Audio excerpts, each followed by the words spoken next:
Hello, and welcome to the Touhou Project Character Sorter, which is a thing that I like to do at least once a year.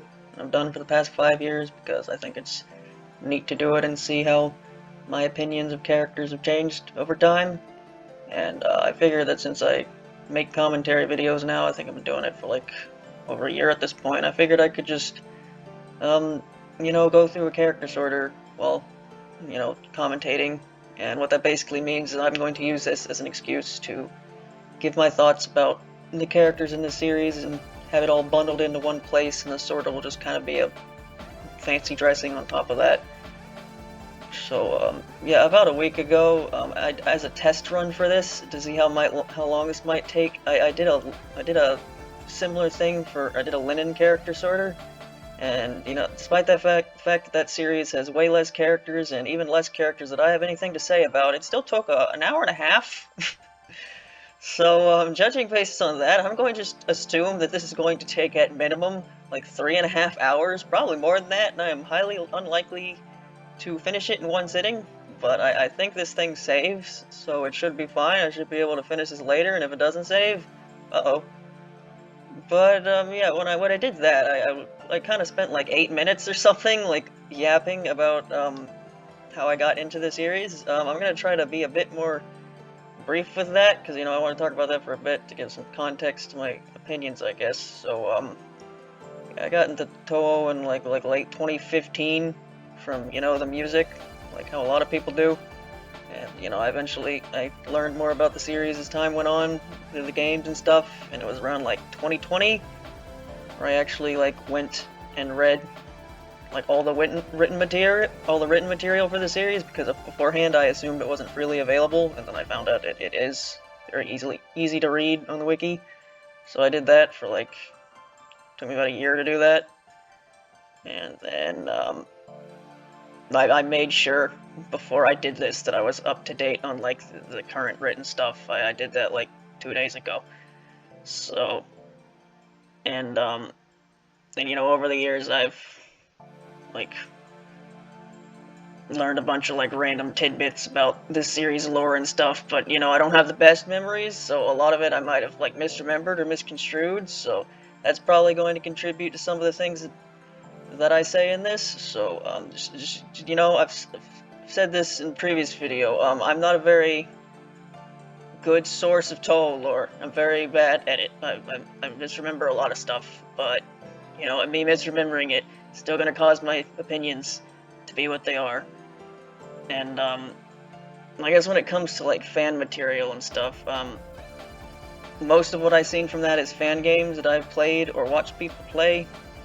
I haven't really read any like fan-made manga, or I've watched a few fan-made animations. I watched like the big ones, but like I haven't really watched any of that either. So most of my opinions on characters comes from like stuff I know about them from the actual series and stuff I seen in fan games. Anyway, this is gonna take forever, so I'm gonna go ahead and start. Oh, that's my kitten, by the way. It's very appropriate, because here's a cat right here. My kitten, he's very loud, and he likes to whine a lot. Anyway, this is a cat. This is his name, Michael. I don't really have much to say about this character, which I guess is fine. It's probably best if I start with characters I don't have much to say about. They have like a neat backstory about how the types of cats, they're supposed to bring both like people and fortune or something, but because of the way Michael works, she can only bring one of them, and she's had to deal with like hardships and stuff because of that. And that's like, it's kind of neat, but like that's all I really remember. She's just kind of a cat. She's like the third cat, she's got a bell. She's based on like those like, I don't remember what they're called, the cat statue things. They like move their paws. They're really neat, but yeah, I don't have much to say about Michael here. The Michael thing is funny, because they're named Mike, and it just looks like Mike, Keiki, I don't really know much about Keiki. I played through 17 recently. I say recently, it was like the middle of this year, so it was months ago. but I play through 17 as every character and every shot combination, and the unfortunate thing about 17 is it has this problem where once you get to like the 4th stage boss, like the vast majority of everything the characters say is just like the same thing over and over again, but like slightly different. So like, from what I remember, Keiki, I fought her like 9 times, and she said like basically the same thing over and over again, and it was kind of, because it's kind of hard to get a grasp on a lot of this character when so much of her dialogue is not all that different. And then I don't even remember, did she like appear in any written works? I can't remember her off the top of my head, so I'm basically just going off of like what I remember, and like can't think of her being too prominent in any fan games either. So mostly what I remember, I just remember her being like, you know, she's with Mayumi a lot because she made Mayumi, so she has like an army of like Haniwa soldiers and stuff. And this is the whole thing with like 17's plot, which is really weird because it's so disconnected from like any actual like Gensokyo and stuff. So it's just like, okay, you have these animal spirits, which I guess when all animals die, they go to this specific section and in the animal realm. But also, like, and this has always confused me, there's like humans in the animal realm, even though I thought the humans go to either hell, heaven, or the underworld. Apparently some of them also go to the animal realm. I mean, humans are animals, but like whatever. And it's just run by like animal mafias, all these animal spirits are, and the animal spirits, they treat the human spirits very badly. So Keiki, she shows up and she creates these Haniwa idol things, and the human spirits go on the Haniwa idols, and then they worship Keiki. How many times have I said Eiki? Probably like 5 times already. And then, you know, that's the plot of 17, is you go and stop her, so it makes you seem like you're the bad guys, but also apparently the human spirits aren't better off in the Haniwas anyway, because for some reason I don't remember. Yeah, that's the thing with 17. She's like, or the thing with Keiki, she's main antagonist of the game, whose story confuses me, and she doesn't really say all that much because 17's plot is so integral to the game that the characters basically have to just adhere to what the plot has them to say in every single route. They don't really say anything interesting that makes them more unique. But yeah, these two, I don't know. I hope I'm gonna have to spend so much time yapping about the individual characters, and I hope I don't spend too much time debating on who goes first. I don't know, you. Okay. What are the odds of that? So Mayumi. Mayumi is the one made by the character that I just clicked. I don't know. I haven't really seen much with her outside of the games. I remember she was a playable character in Little Doll Queen, and I don't really remember much of her dialogue, if I'm being honest. But that was a thing. She was playable in that. But yeah, the thing I was saying earlier about the 17's dialogue syndrome, I think Mayumi has it the worst. I'm pretty sure her dialogue is like the exact same thing. Like really close to it, just every single time, and it got really annoying. I got really annoyed reading her dialogue when it was like, okay, this is the 7th time I'm playing this game, and she's saying the same thing again, and it's just, I don't know, man. And then I don't think she's done much of anything since 17 either. I can't really remember off the top of my head. Yeah, kitten? Uh-huh. Yep. Right, I don't know. Like, some of her attacks are neat. She has the whole Haniwa thing. But, like, this is not a lot I can really say about this character, if I'm being honest. Aya. Not too long ago, maybe like 4 or 5 years ago, Aya was like one of my favorite characters, and she's not really much anymore, and I don't entirely know why. It's not like I dislike her or anything. I think I find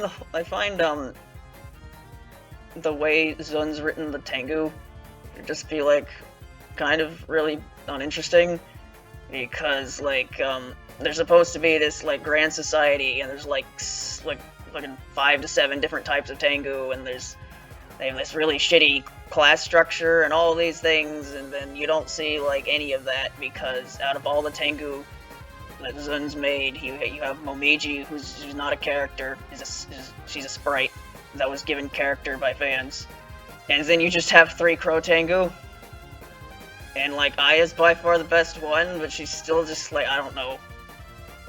It's just like she's like the main representative of the Tengu, and she doesn't really do anything that specifically relates to the Tengu other than do the thing, which is she goes around like writing articles, and that's just a really confusing thing about the Tengu. Is apparently all the Crow Tengu, they all have like competing newspaper articles, which is just sounds really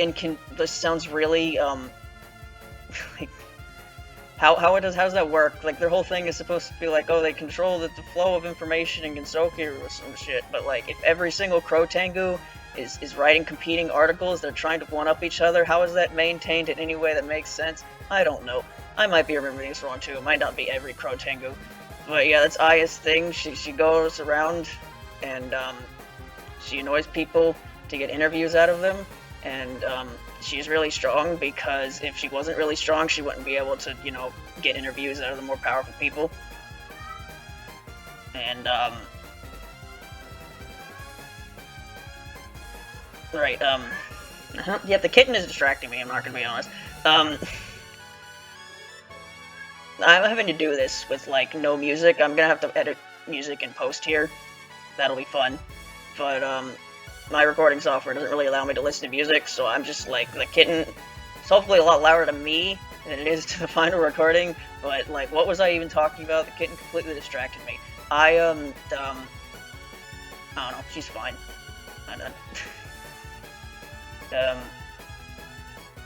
I feel like I had more to say, and that's kind of the main thing I had with this, is I knew I have a lot of things to say about these characters, but when it comes time for me to talk, I'm going to forget, and I forgot. So, maybe I'll remember later, because she's going to show up about 100 times. What does it say here? 700 plus picks, I'm going to be here for the rest of my life. How much would I bet it takes? It's like, it's to like 30 minutes before it goes to 1%. Yeah, this is a chicken. I mean, Kataka's neat. She has her old... it's neat that she, like, works for Aki, apparently. And, she's, like, the character that sends you to hell before you die, Luigi, in 17. And she's also a Goofy Chicken, and Goofy Chickens are funny. She also, like... those very unique, outfit. Kinda looks like SpongeBob. Which is weird because Aka being SpongeBob is the joke. Instead of Kotaka being SpongeBob. I don't know, there's like... She can heal throats or something. This is a random ability she has. It's not really relevant to anything else. I don't know, she's a goofy chicken. Kasume is a bucket. If she's not a bucket, she's a girl in a bucket. That's a bucket. She's in the bucket. There's not really a lot to Kasume. You know, she's a mid-boss of the first game, of the first stage in 11. And then I think there was something written about her, about how she likes throwing bones at people or something, because she thinks it's funny. But yeah, this is not... what do you want me to say about a character like Kasume? There's really not much for me to say. Fuck.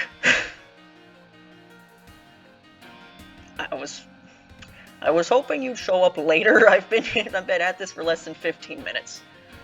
Ben. Ben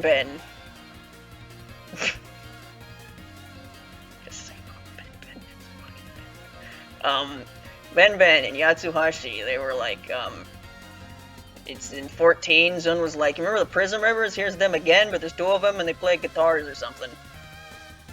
And also, Reiko is going to do something that's going to make them not die after this game, because I don't like it when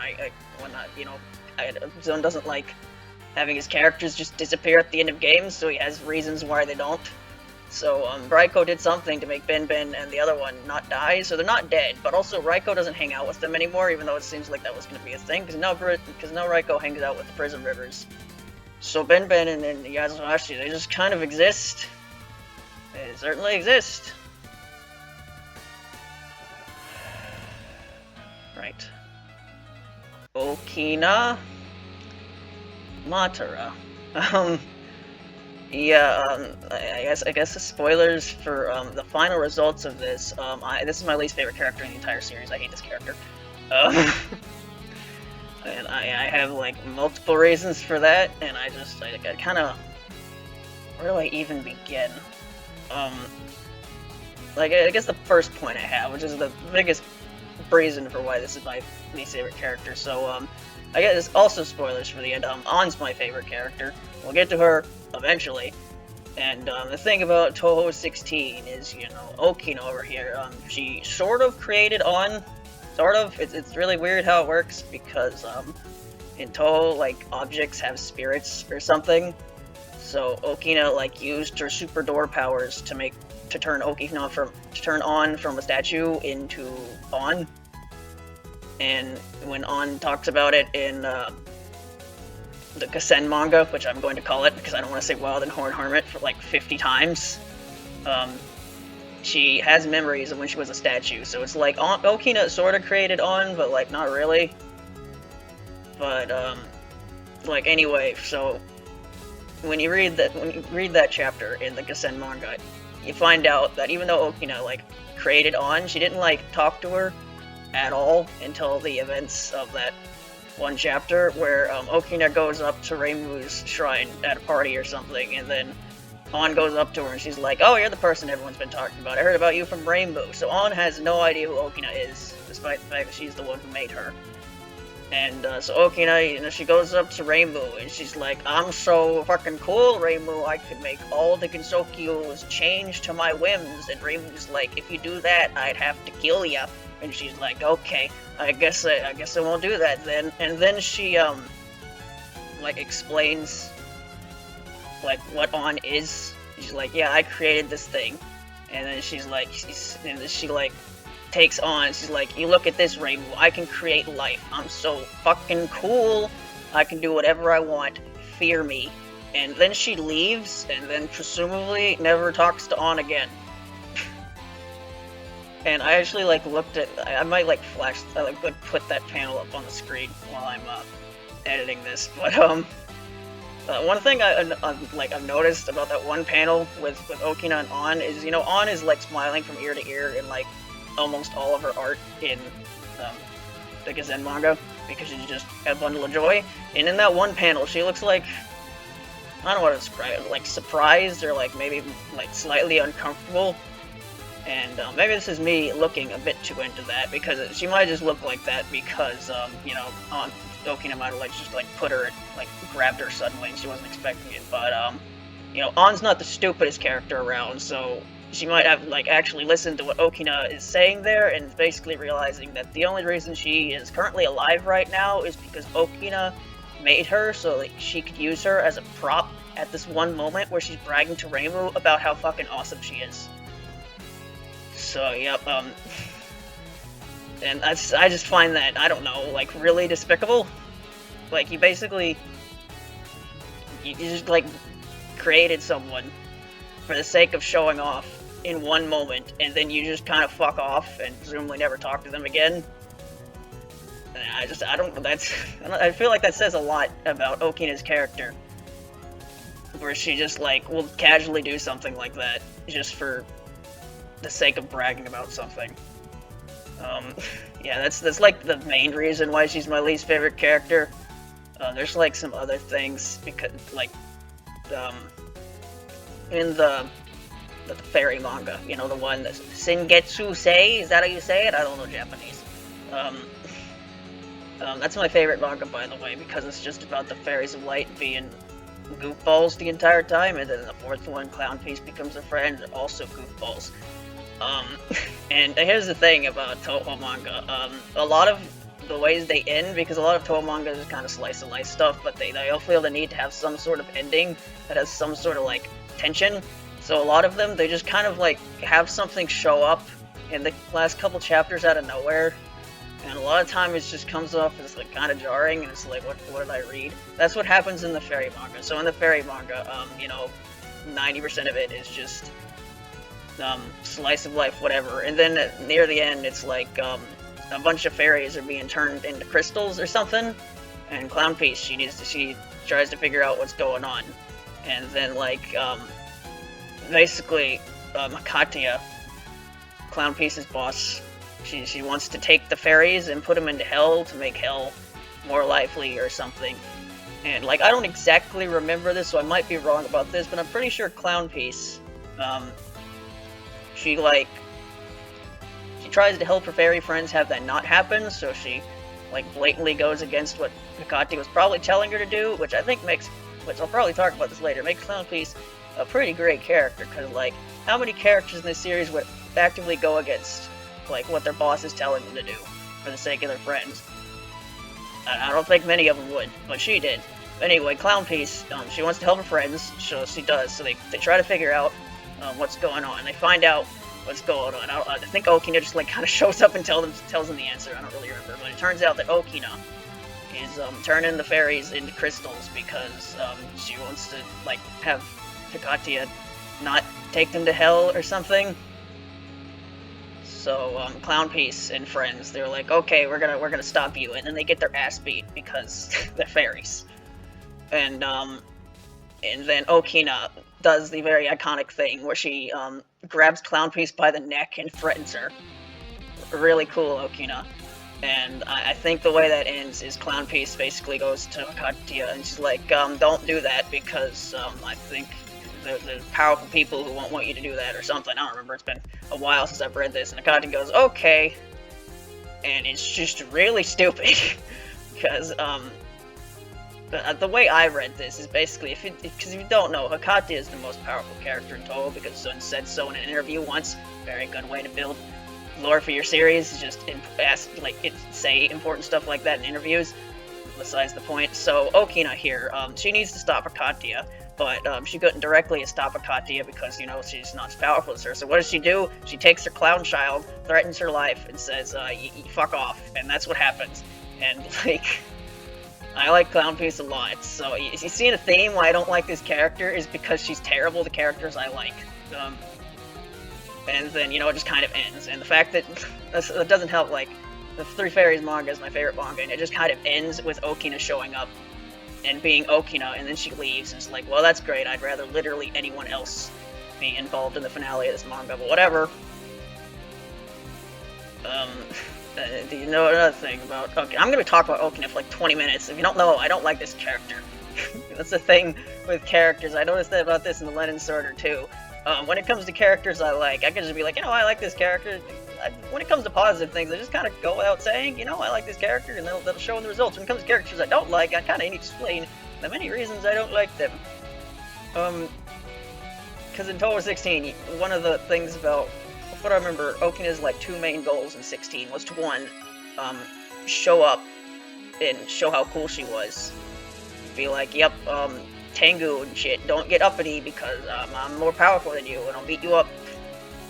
And that was the first thing. And her other thing is apparently her two servants, you know, the blue one, the green one, and the pink one. Apparently she wants to, like, get rid of them and replace them with someone. But at the very end of the game, she just, like, doesn't, because apparently she just, like, changed her mind and she doesn't get rid of them. And it's like, I know the reason for that is because Lin doesn't like to get rid of characters out of nowhere, because then, you know, fans can't use them, so it just sounds to me like he just kind of wrote that. It's just like, and then Okina changed her mind. But, you know, this is just a bit of a, you know, a conspiracy theory for me, but I think the actual reason why she didn't get rid of them is because she didn't actually succeed in her goal of finding someone to replace them with, because she got, like, I think the people she tries to replace him with are the characters you play as in 16, and, you know, she can't choose Reimu for obvious reasons. She can't choose Aya because Tengu, and she can't choose Cherno. I think it's just because she doesn't respect fairies. But like, I'm pretty sure she almost chooses Marissa. She's like, Marissa, you could totally be my servant, and Marissa's like, fuck off, and that's how that ends. So it's my conspiracy theory. I don't think Okina kept the dancers around because, like, she likes them now. I think she kept them around because, like, she doesn't have a replacement, and she's gonna find a replacement later. I think that's kind of what she's doing already. But yeah, I just kind of find it, like, jarring, and, like, like Lost Word mainly, where they try to pretend that Okina like cares about the dancers at all when nothing she's done in the past suggests that. Especially since 616, like the dancers have shown up in what, like 16.5, which everyone showed up in, and then they haven't shown up at all. And Okina keeps showing up in things, and they're not there. And it's like, yep, I'm sure she cares about them so much, which is why she never talks about them and never brings them anywhere. Yep. And then, like, I just find it. I mean, I know in fan stuff, you know, people like to ignore the aspects of characters they don't like in order to make a story that's like better. Like, you know, with Yukari, the whole Yukari beats Ron with an umbrella. That was a thing that was mentioned in Bohemian Archive and was promptly stayed there and never left, because why would you ever include that in anything? But yeah, this thing about Okina, whenever I see her and stuff, she's like, they like have her like Fondre and Yuma, because, you know, Okina was the one who had Fondre go fight Yuma in 17.5, and then after that I think she had Yuma like take care of the oil fields or something, so she's connected to those two characters. And so she's drawn a lot with those two characters, and like, I know it's fan stuff, you're gonna ignore the stuff you don't like about a character if they're not pleasant, but like, with the way Okina is now, the idea that she would like care about either of those two at all as anything more than a means to an end is just like, not from what I've seen. She kind of seems like the kind of person who doesn't really give a fuck about anyone, but you know, whatever. And you know, those are the main things. She's my least favorite character because she's frankly a terrible person. And unlike the other Touhou characters, which you could argue are terrible people, she's like not that. She's very relevant. She won't go away because Zun has decided that she's Yukari too, because basically it went from Yukari is normally the person who's in the background who does the shady stuff to now they're both that, and they're just gonna like flip flop back and forth between who does what. So like Yukari will be the one in 15.5, and then Okina will be the one in the fairy manga, and then Yukari will be the one in the Satori manga, and then Okina will be the one in 17.5, and they just kind of flip-flop back and forth. And just the other thing I don't like about Okina is just like, she very much is Yukari too, because, you know, she's the third stage, and you know, when you had the second stage, which is Kazen, spoilers, we didn't know that somehow, Kazen and Yukari are very different. Whereas when Zun made the third one, he was like, alright, here's the third stage. She's a really old, powerful blonde lady who has an ability that allows her to teleport anywhere, and she like takes control of Gensokyo from behind the scenes, and she's really shady, and she has 2 servants, but she's not a yokai, she's a god, so it's like really different, and it's like, okay, so yeah, probably not the best way to describe all that, but basically, yeah, it's my least favorite character because she's terrible. She's kind of a terrible person, and she's kind of been terrible to characters I actually like. And she's not very interesting because she's basically Yukari too. I know she has a lot of lore, but like, I don't care. That's the thing with Touhou, and like, Zun has this tendency to give a bunch of lore to characters I don't fucking care about, so I don't care about their lore. You know, we'll get to the Lunarians someday. It's been half an hour here. I've done 4 battles. This is gonna take 10 hours. Oh my god. But yeah, you know, the Lunarians have a bunch of lore, and I couldn't care about any of it, because why should I care about the lore of characters who aren't interesting characters? Like, maybe put some of the effort you put into their lore into making them actual, like, interesting characters, and I would care, you know? Anyway, Ben's a nothing character, but she's not my least favorite character in the series, so there you go. Monkey. I really like the monkey. I read, like, the past couple months of chapters that I missed for Lotus Eaters and the Satori one, and the favorite part was this monkey had a bunch of chapters, and it was great because she hangs out with monkeys and she makes alcohol.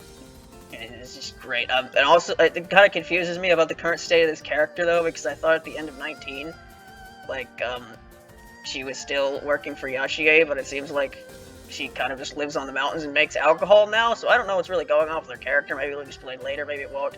Who knows? But anyway, this monkey is great, because she's a monkey. She's also Goku, apparently. I don't know anything about Dragon Ball Z, or Sun Wukong, but, she apparently thinks she's Sun Wukong, because I think, Yashie hyped her up to be it, or something. And then I don't even know if that was the actual explanation, because the thing about 19 is that they weren't actually working for the Animal Mafia person, they were working for Zanbu, pretending to work for the Animal Mafia person, because the entirety of 19 was secretly Zanbu's plan to do something that I don't remember. Yeah, this monkey. I was saying earlier, it's kind of hard for me to say the things I like about the characters I like. It's easier to say, it's just a fact that it's easier to talk about things you don't like than things you like, because it's just easier to categorize, I don't know, I guess, your talking points for negative stuff than positive stuff. Like, I don't know what to say. She's a monkey. She's cute. Who doesn't like a monkey? And then, you know, she beats people with she has like a stick, which she twirls around. Her theme's also the best theme in the game, so, you know, that's important. But yeah, you know, monkey? Monkey. This is a zombie. I played Ginsu no Keifu earlier this year, and this is just a Fire Emblem style Touhou fan game, and I think like the most notable thing that happened for me playing that game is that it made me like this character a bit more, because she's just kind of a giant goofball, and the interpretation of her character I like, because her actual backstory is really fucked up if you think about it. Sega's kind of a terrible person, because like, you know, she was a person and Sega like took her body and made her zombie, and I'm kind of confused how exactly that works. Like, I think she still has her soul. I think her soul is just kind of trapped in her zombie body, and that's really fucked up, and don't think about it. Look at the happy zombie who jumps around and says goofy things. I don't know, Yoshika's fine.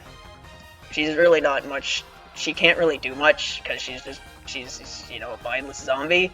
Like, she can talk and stuff, but she's really not that smart, and she kind of just has Sega do most of the stuff talking for her. I don't know, yeah, you know, she's fine, but I like Monkey more. Been at this for half an hour, I'm at battle number 6. Oh boy. Anyway, Wriggle Nightbug. Wriggle Nightbug is a bug, and that makes her cool, because bugs are cool. I think. I don't know.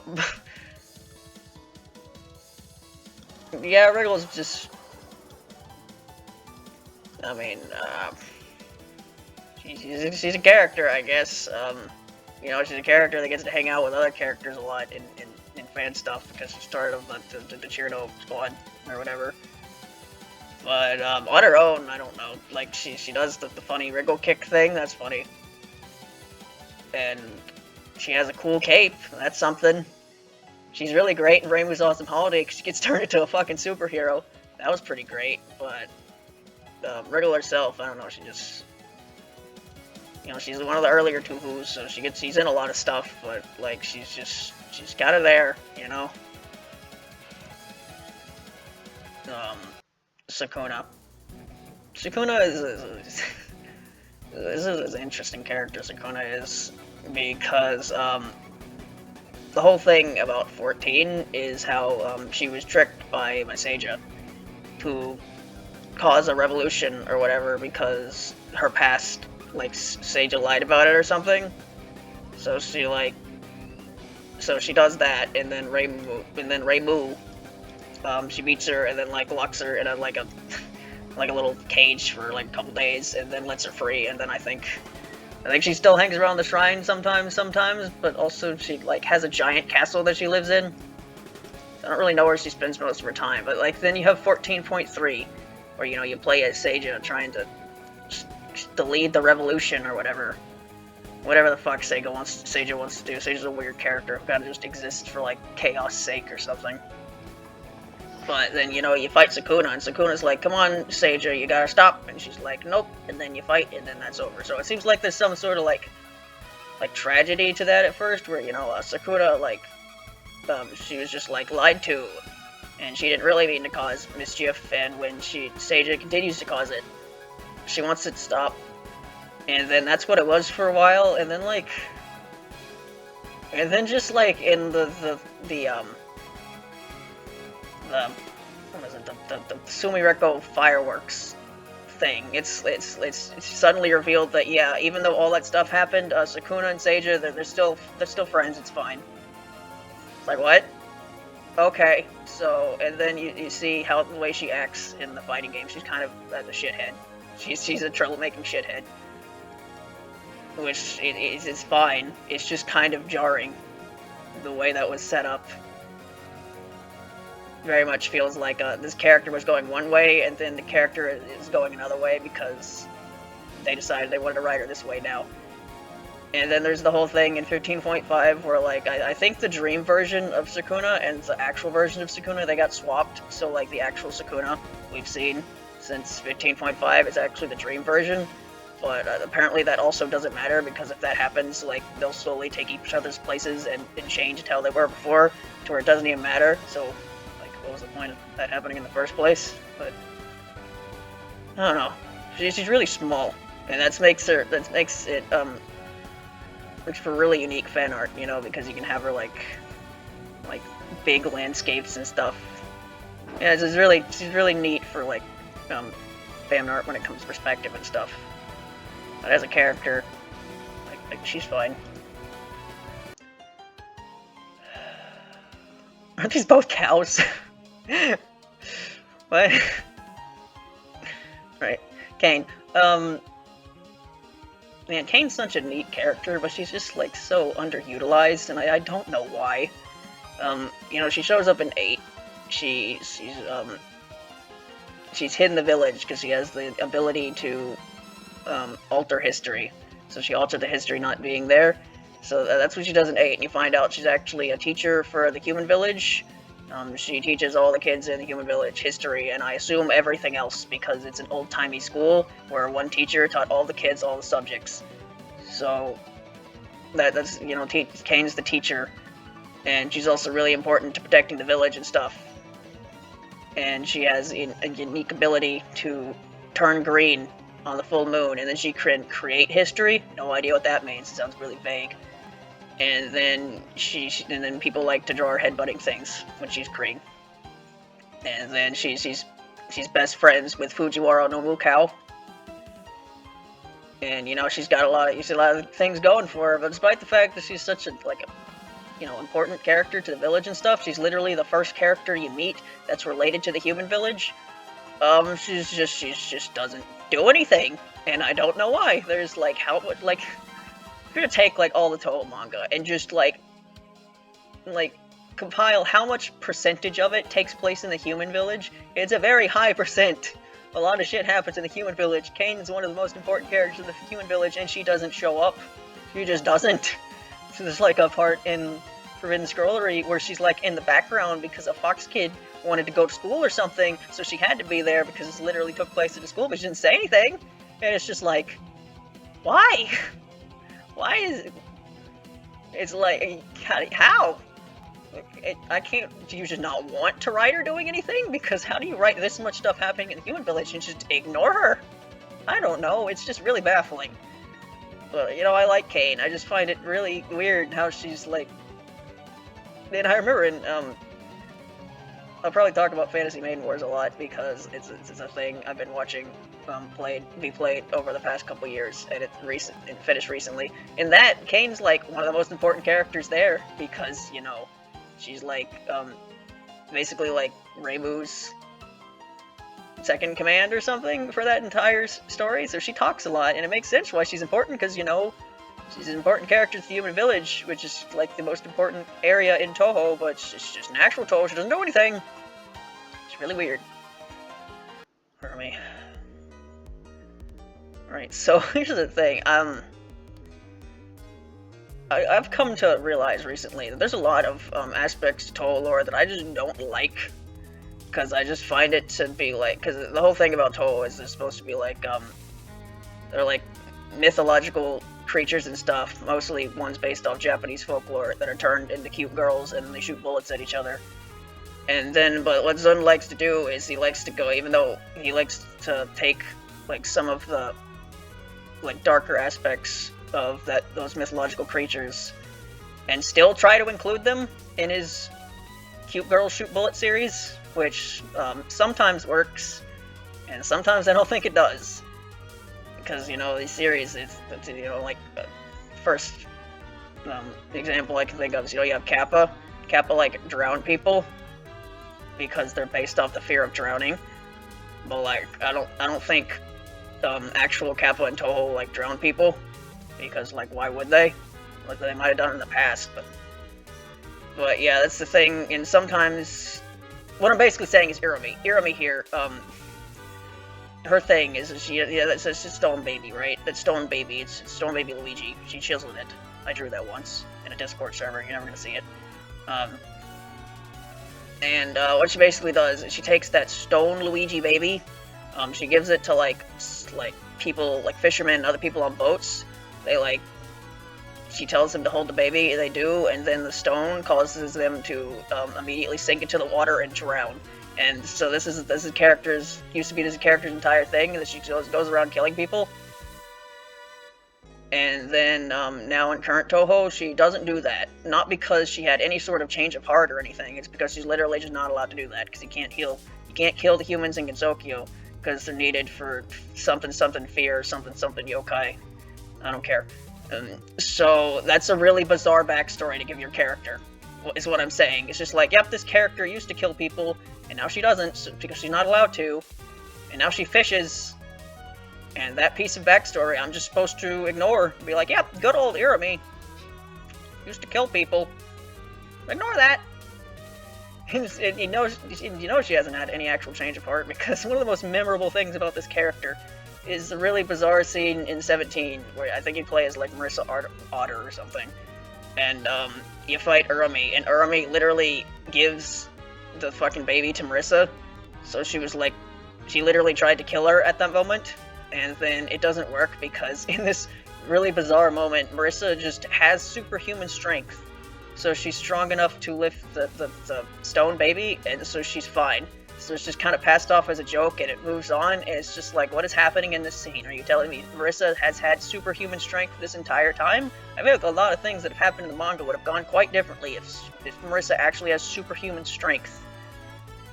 But I don't think that's ever been mentioned before or since, so it's just kind of this bizarre scene that's there, and but the main important thing about that is that, yeah, this character tried to kill Marissa, and that's pretty shitty. So I don't like this character very much. So I prefer this cow over the other cow. I've reached 1%. It's been 43 minutes. I've reached 1%. I'm going to be doing this for several days, aren't I? Oh boy. Oh yeah. My recording software only goes up to 2 hours. So, I can at most do 2-hour sessions of recording this before I'm gonna start a different recording. I don't know if I'm going to make this a one giant recording or not, that I'm gonna staple together, or if I'm just gonna make it multiple parts. I don't know. We'll see. Anyway, Merlin, the first of the Prism River sisters, my favorite of the three, because, you know, she's the one that plays the wind instruments, and I play a wind instrument. So, you know, there's some relatability there, I guess. Although I do have a keyboard, I just never really learned how to play it, because, like, I tried to, and then it moved to me trying to learn how to play things with both my hands, and I just couldn't do it, so I gave up very quickly. And I don't know, this is probably just an excuse, but I feel like part of the reason why it was so hard for me to do it is, you know, I play a saxophone, and saxophones, every note that you do is, both your hands do at each moment is connected. Like, every note is either both your hands are clicking something, or like your left hand's clicking something and your right hand's clicking nothing. Whereas when you play with two hands on a piano, everything is completely disjointed and not connected at all, and it was just really hard for me to understand, so I gave up very quickly. The point is, I have a keyboard. It's over there, and I never play it. But anyway, that's completely irrelevant. I really need to be going on tangents on this video where it's taking me forever to talk about what I'm actually trying to talk about. Merlin Prism River. The Prism Rivers are neat because, you know, they have the whole backstory with Layla and stuff. And that's a really cool backstory. You know, a really tragic one. And then, but when it comes to the characters themselves, like, I don't know, they perform stuff. Rika is part of their band now, I guess.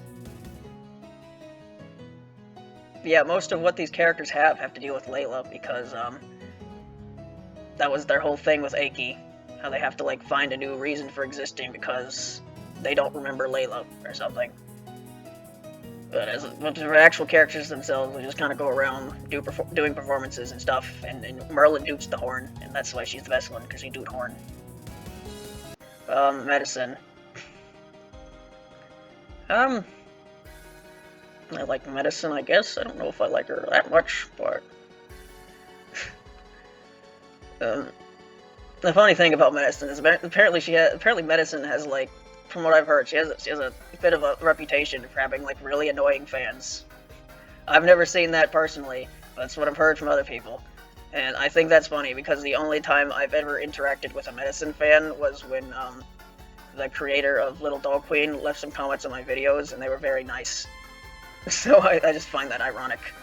My only interaction with a Medicine fan was a very pleasant one. Yeah, that's just the thing about Medicine, you know, I liked, you know, she starts off in Touhou 9. She was just born, and she's really angry, because she's basically Touhou Baynet, because she was like an abandoned doll. And she wants to cause a doll revolution, and then Aki, like, shows up and is like, that's a really dumb idea, don't do that. And she's like, okay. And I think she doesn't want to do that anymore, but in, like, every time she's included in any fan stuff, anywhere, it's like she's still trying to do it, and it's just like, what? And then she like, goes out and hangs out with the people at A&T, which I never see in anything anywhere either, which is also confusing. And then, like, she's confirmed to be friends with Alice, but then a lot of times when I see her and stuff, she hates Alice. What I'm saying is, this is a very confusing character in fan stuff, because it seems like most of what she's actually like just kind of gets ignored. And, like, most of the time I see Medicine, she's friends with Yuka, I guess. But, like, all the other friends that she actually has, they never actually are seen with her. And then, like, she's constantly trying to do her, like, doll thing, even though I think she's gotten over that. But, I don't know, this is the thing about Medicine. She's a very confusing character, because, like, as she is, she's fine, but then, like, every time I see her and stuff, she's like, I don't know. I like her more than Merlin, I guess. It's just a fish.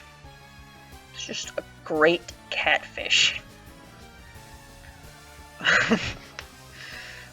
It's just a fish, man. Alright, this is the dream fish. This is the fish that you fight. I think it's the final boss for Mei story in 12.3, because I think the story of 12.3 is that Mei like fights things in her dreams or something, because Mei sleeps a lot, get it? And then in the end she fights a giant catfish. And then the giant catfish comes back in 15.5, I think, because that game is about dreams. I don't remember what the fish even does, but he's there. He's a giant fish. But the fish is probably going to end up a lot higher than he normally is, because in Fantasy Maiden Wars Dream, they've made him an actual character, because I guess, slight spoiler alert, a lot of that game takes place in, like, dream stuff, so he comes in, and he's just like great, because he's just like the gloating asshole villain that just makes fun of people, and it's really great, because he's a fucking fish, and he's just being, like, acting like he's the shit when he's a giant fish, you know? This is to say why this fish is going to be above an actual character, because, like, what do I say about Rikako? She was in Touhou 3. The thing about Touhou 3 is that it was like a versus game, like Touhou 9, but it was at a point in the series where the series barely had any characters, so someone had to just make up a bunch of characters, and this was one of them. This is Rikako. Her thing is that, you know, Gensokyo is magic land, not like outside world, which is science land. So Rikako, she wants to be scientist in land of magic. So she's kind of like if magician in real world, but opposite because there's actual magic everywhere, but she rejects the magic for the science. And that's just kind of her thing, I think. I don't know anything else about her. It's not like I've read dialogue from Touhou free. I don't think I've done much of that. But yeah, she just kind of exists. I don't even remember. I think she gets a jetpack at the end of the game when you beat Mayumi or something. Her theme is also exists. It's very long and not very memorable. Fish. Sariel is interesting because she's a character from Touhou 1.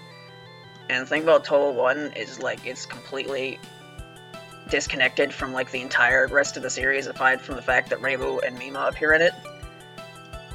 So it's kind of up in the air whether that game is even, like, canon to the PC98 games, or if it's just kind of, like, its own alternate universe thing. But yeah, Sariel is the final boss of the Kai route, I think.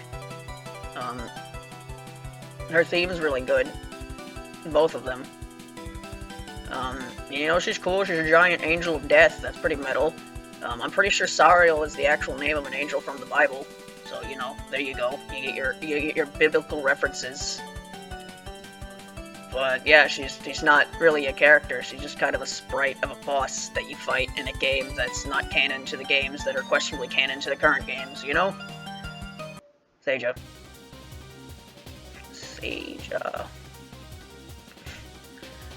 Very weird character Seija is. So Seija is an Amano Jaku, and what that means is something by her nature she has to be a contrarian asshole. So she's constantly contrarian about everything because she needs to have things be the opposite, and she needs to flip things because that's what Amano Jaku do apparently.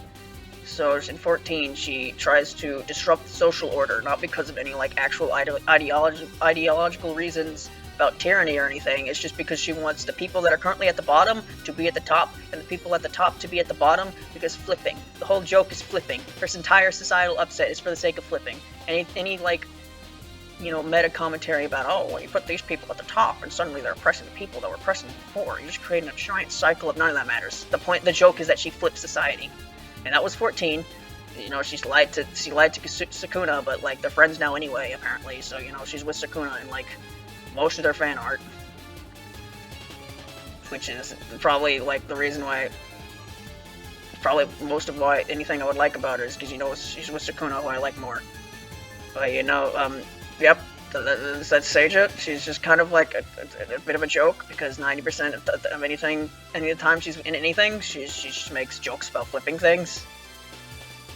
And, yeah, that's Seija.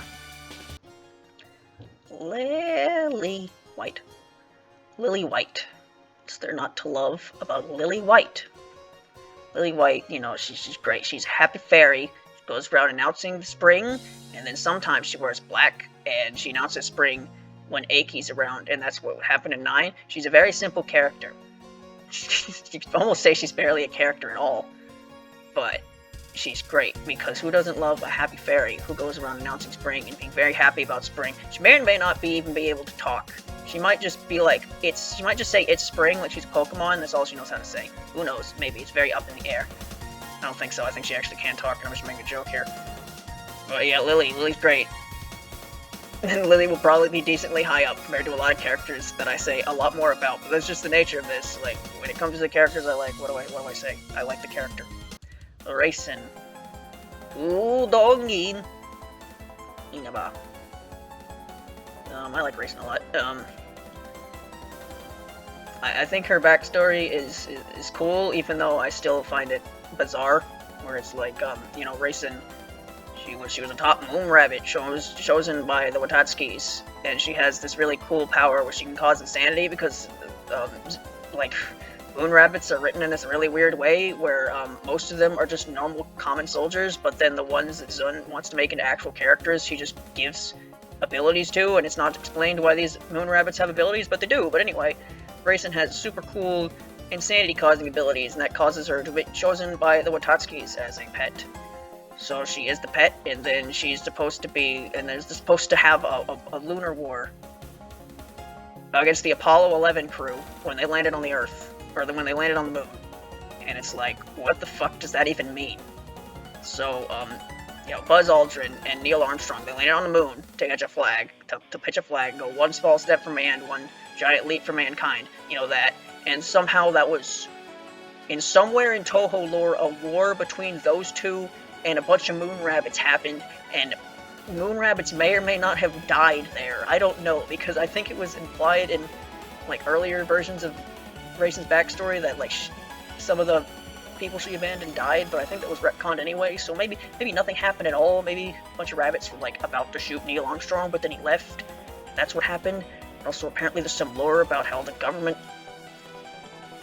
covered up the existence of moon rabbits or something. I don't know. Maybe that was something Gensokyo Odyssey made up, probably. Because that was the funny part of when I played through Gensokyo Odyssey, is because they explained, the backstory of moon rabbits, of, the moon and shit, and because the backstory of, the moon is already so bizarre, I couldn't tell what they were making up and which was actually canon, and that was kind of a funny joke at the time. But anyway, Raisin, she flees the moon because she's too scared to fight war, and then she ends up meeting Aaron and Kaguya, and she works for them, so she escaped the moon to then just work for more Lunarians. What a coinky dink. But, that's our whole thing in 9, is she goes up to Aki, and Aki's like, you need to deal with your past and stuff, and she's like, okay. And then, nothing's really done with that for a while, and then you have Touhou 15, which, the thing about Touhou games is that, it's really vague. Who does what, because you have multiple playable characters who have to somehow have all solved the incident at the same time, and it's implied that they all did it, and it doesn't really make sense. But the thing about 15 is, if you play as Raisin goes and, saves the lunar capital from Junko, and it kind of seems like an important part of her backstory, because, she fled the moon, and in that game, she goes and saves the moon. But then it's kind of bizarre how this important part of, what seems like an important part of her backstory is vague whether it happened to begin with because of the way it works. And I've just found that kind of odd. But yeah, that's just Raisin and her backstory. As Raisin as a character, no, she's great. I don't really know what to say other than, I like her, and, most of the time she acts fine.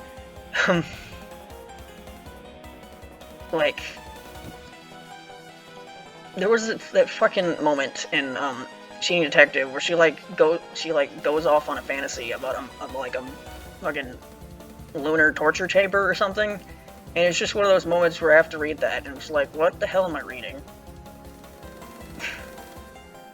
It might be, I don't know if this is a controversial thing to say. I don't think Zone writes moon rabbits very well, because they're like a race of basically when the Lunarians left Earth to go to the moon, they basically enslaved them. They're literally a slave race.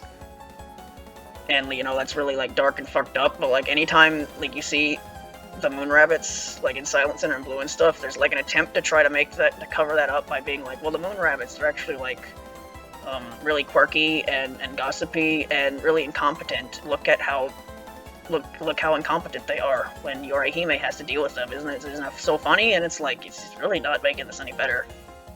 It's really not. And then I just brought that up because, it's oh yeah, isn't it goofy how Raisin has, is gushing about a lunar torture chamber or whatever, and it's no, it's not really funny. It sounds like Raisin might have trauma. But, whatever. I'll probably talk about this more with Seiren too, or Seiren, anytime when Seiren was playable in 19, her story was very weird. And then when I talk about the other Raisin, I'll talk about that a lot. I mainly brought up Zone can't write moon rabbits very well, because when I talk about Raisin 2, Raisin 2 is not a very well-run character. Anyway, Raisin, good. Funny, good. Meira is barely a character. The joke is that she looks like Yorihime, or Yorihime looks like her. That's the joke. So Yorihime is basically Meira too. The only thing Meira did in Touhou is, and she was in the second stage boss in Touhou 2. It's funny, he's less remembered than the first stage boss, because the first stage boss is actually the extra stage boss. So she's like the bottom of the totem pole in characters in that game, except not really, because the third stage boss was literal rocks. So, you know, you get to be more memorable than literal rocks. So good for you. The only thing that's known about this character, that's really, like, talked about this character at all, is, Reimu thinks she's a guy, and Reimu's like, wow, you wanna, like, go out or something? And she's like, I'm a girl, no. And Reimu's like, oh. And then that's it, and then she leaves. The fortune teller. I mean, this is the fortune teller is the fortune teller. I don't know, he's had like a lot of cool stuff going for him, like his reveal and his plan and shit. It was all really cool, you know. I'm gonna die myself, and then I'm going to put stuff in this fortune book that when someone reads it, because of the scribbles I made, it's going to cause vengeance to happen, and that vengeance will cause me to come back or something. It was a really cool plan, and you know, he might have been a cool character, but then he like dies in the same chapter, and it's just like, well, there goes that guy. Might have been interesting. Now he's just kind of a joke. Anytime this character's brought up, it's just the whole, it has to do with head jokes because his head's split open. I know that's the whole like Reimu killing this guy is, it's a very talked about scene. I don't think it's a very well written scene because I know it like it explains with lore about blah blah villagers can't become yokai or some shit, but that it kind of just explains out of nowhere. But having a character like Reimu, one of the main things is that she doesn't go around killing people. In fact, one of the reasons she helped make the spell card rules is so she doesn't have to kill people. But suddenly she's gonna kill this guy because of reasons that the manga just kind of came up with. And then she never killed anyone since, I don't think. She's certainly not killing Mia Taguchi. I thought she was, after like recently reading, she's definitely not. And it's just really bizarre, where it's like, oh yeah, in this one moment, Reimu doesn't mind killing, but in literally every other moment she does, and there's this lore about blah blah human villagers to explain it, and then it's like, I don't think that's ever been brought up again. And then, like, people bring it up with, like, Marissa and stuff, like, oh, if Marissa becomes a yokai, Reimu will have to kill— no, she won't. Because that was just a thing brought up for that one scene that's never been brought up since. It's just a really bizarre scene, and I feel like it's just kind of a waste of his character. Because there might have been something cool which you could do with him, but now he's gone. Oh well. Ellie's barely a character. Ellie's a design, and a boss you fight in Touhou 1. There's nothing to this character. Parsi. I've been going for over an hour, and it's at 1%. This might actually go on for like over 5 hours. Wow. Definitely not finishing today. I wonder when I'll stop. Who knows? Imagine how much editing is going to be required for this. It's not going to be fun, though. Anyway, Parsi, her theme's nice. Her green eyes are really pretty. But, I don't know, she's a very gimmicky character, because her whole thing is that she has to be, really jealous of everyone. I remember being kind of confused about this character at first, because I think when I first got into the series, I read something that she's supposed to be based off, like, a bridge troll that can never leave the bridge, so I thought she was jealous of people because she can never leave the bridge. She can leave the bridge whenever she wants to. I don't know where I read that from. But, yeah, her whole thing is that she's gotta be jealous of everyone at any point, and that's kind of a character gimmick, and, you know, it can be used for some funny moments, but it's kind of hard to write her in a serious, like, light when she has to, like, put in some kind of sarcastic quip to remind you that she's supposed to be jealous of everyone all the time. She's like apparently a therapist for vengeful spirits or something, which is just one of those funny things the manga does, where it's like, did you know this character actually does this thing? How quirky. It's like, yeah, I guess it's funny, I guess. But yeah, you know, she's Parsi, she's fine. She can be a bit annoying sometimes depending on how she's written, but, you know, most of the time she's fine. Yeah, here's the thing about, you know, the Prism Rivers. I've already talked about one of them, so there's really not much to talk about with the other ones. I mean, Luznas is probably my least favorite of the three, just because, like, I've never played a violin, or any string instrument, so I have no attachment to the type of instrument whatsoever. and Lunasa's supposed to be like the gloomy one, I guess. That's, I don't know, not as interesting to me as Merlin being the happy one, and Lyrica being the young one, who actually has a lot of dialogue from 9, so they have some characterization. Whereas the other two really don't from 9. Yeah. Probably move my neck. My neck is starting to hurt. Maybe I should sit back like this. I don't know. I just bumped that. That was probably pretty loud. 2%. Been over an hour, by the way. I'm gonna be here forever. But yeah, Lunasa, she's just kind of. There's not really much for me to say that I haven't already said, because most of the Prison Rivers come from their backstory and stuff. But I've already said that, so there's not really much to say about them individually. That is a weird piece of lore, though. It's like, oh, if you hear Lunasa playing by herself, you'll get so sad that you might do the bad things, and it's like, okay. I certainly hope she's careful about that and only practices, like, in her house around nobody or something. Iku. She's the character from 10.5 that's not named Tenchi. And, you know, she's kind of got that Aya Momiji syndrome thing, where she's, like, always with Tenchi, despite the fact that Tenchi doesn't really care about her at all. Like, Iku works for Tenchi's family or something, but, like, Tenchi, not anything knew her name by the time 10.5 took place. But they're, like, with each other all the time in fan games, so Tenchi basically equal Iku in most, like, games that aren't the official ones, whereas Tenchi went on to be in 15.5, where she, like, hangs out with Jion or something, and Iku has not been seen since.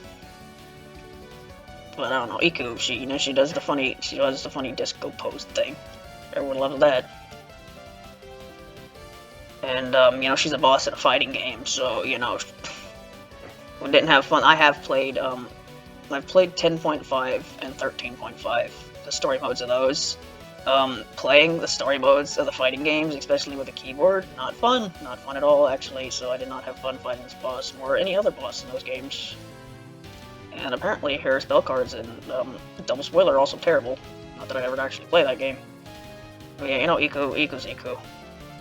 She's just, she doesn't really, she was in one game, and I think had one, like, supplementary, like, Aya article or something written about her, and about how she throws scarves for a potential husband or something. I don't know. But, like, yep. Not much to her, but, you know, I like her over Lunasa, I guess. Kotohime. Alright, another character that was... Both of these characters are characters that Zun made up for Touhou 3 because he didn't have enough characters to use for the type of game he wanted to make, so he had to make a bunch of characters. Like, Kotohime's thing, she's like a princess or something, but she also, like, pretends to be a cop, so she, like, goes around arresting people or something? I don't know. I think she's also, like, kind of fucking kooky. Like, she's got a loose screw or something. I'll be honest, the most memorable thing about this character has absolutely nothing to do with the series. The person who, I think the guy who made the Touhou GTA San Andreas mod, I think Kotohime is, like, their favorite character, so, in that mod, a CJ is replaced by Kotohime. So the joke is that they're CJ from GTA San Andreas. They're the same person. And that basically all my likability from this character comes from me equating them to CJ from GTA San Andreas. Because, like, they don't have much besides that. Yeah, red hair, I guess. I guess it's something I'll go ahead and mention now. I have a bias for characters with orange and red hair. So if a character has orange or red hair, that might make me like them a bit more. Kana. She's a ghost. She's a spooky ghost. She haunted a mansion, and then the people living there weren't scared of her anymore. It's like, man, this is lame. I wanted to scare people, and they're no longer scared. So then she, like, left or something, and that's all she wrote. The most notable thing about Kana is that her theme is really good, but Kotohime's theme is actually really good too. I think I like Kana's a bit more, but, you know, Kotohime's theme. Like, Lunatic Princess or something? or Maniacal Princess. Lunatic Princess is Kaguya's name. There's my hot take. This is my super big hot take. Hotter than anything else I'll say in any of these videos. I like Kotohime's theme more than Kaguya's theme. I like Maniacal Princess more than Lunatic Princess. There's a big hot take. There she is. There she is. Right, I said this earlier. An is my favorite character because it's a perfect Touhou character. Because, you know, she's adorable, and she's Reimu's loyal talking dog, and she's like surprisingly smart, and you know, she's pretty nice. One thing that's, you know, a bit annoying about Touhou characters sometimes is they're kind of just assholes sometimes, and you just kind of ignore it if you don't want to have a story that's filled with assholes. An is not an asshole. She is the nicest character ever. Like, look at her. There's also two of her, so, you know, she can, I don't know, do cool stuff with that. Like, in 19, when, you know, her story had to deal with, you know, Yashie was trying to get her to leave the shrine so she could take it over somehow or something, and then An was like, lol, there's two of me, I didn't actually leave the shrine, get got. And it's really funny, because Yashie is a joke in 19, and it ironically made her a lot more likable when she became a joke instead of just an asshole. Asshole Yakuza. But yeah, best character in the series. And see my problem here? This is my favorite character in the series, and I have like almost nothing to say about them because it's easier to talk about things you don't like than it is to talk about things you like. Renosuke, he's pretty cool. He is known as the Touhou guy because he's the Touhou. That's a guy, you know.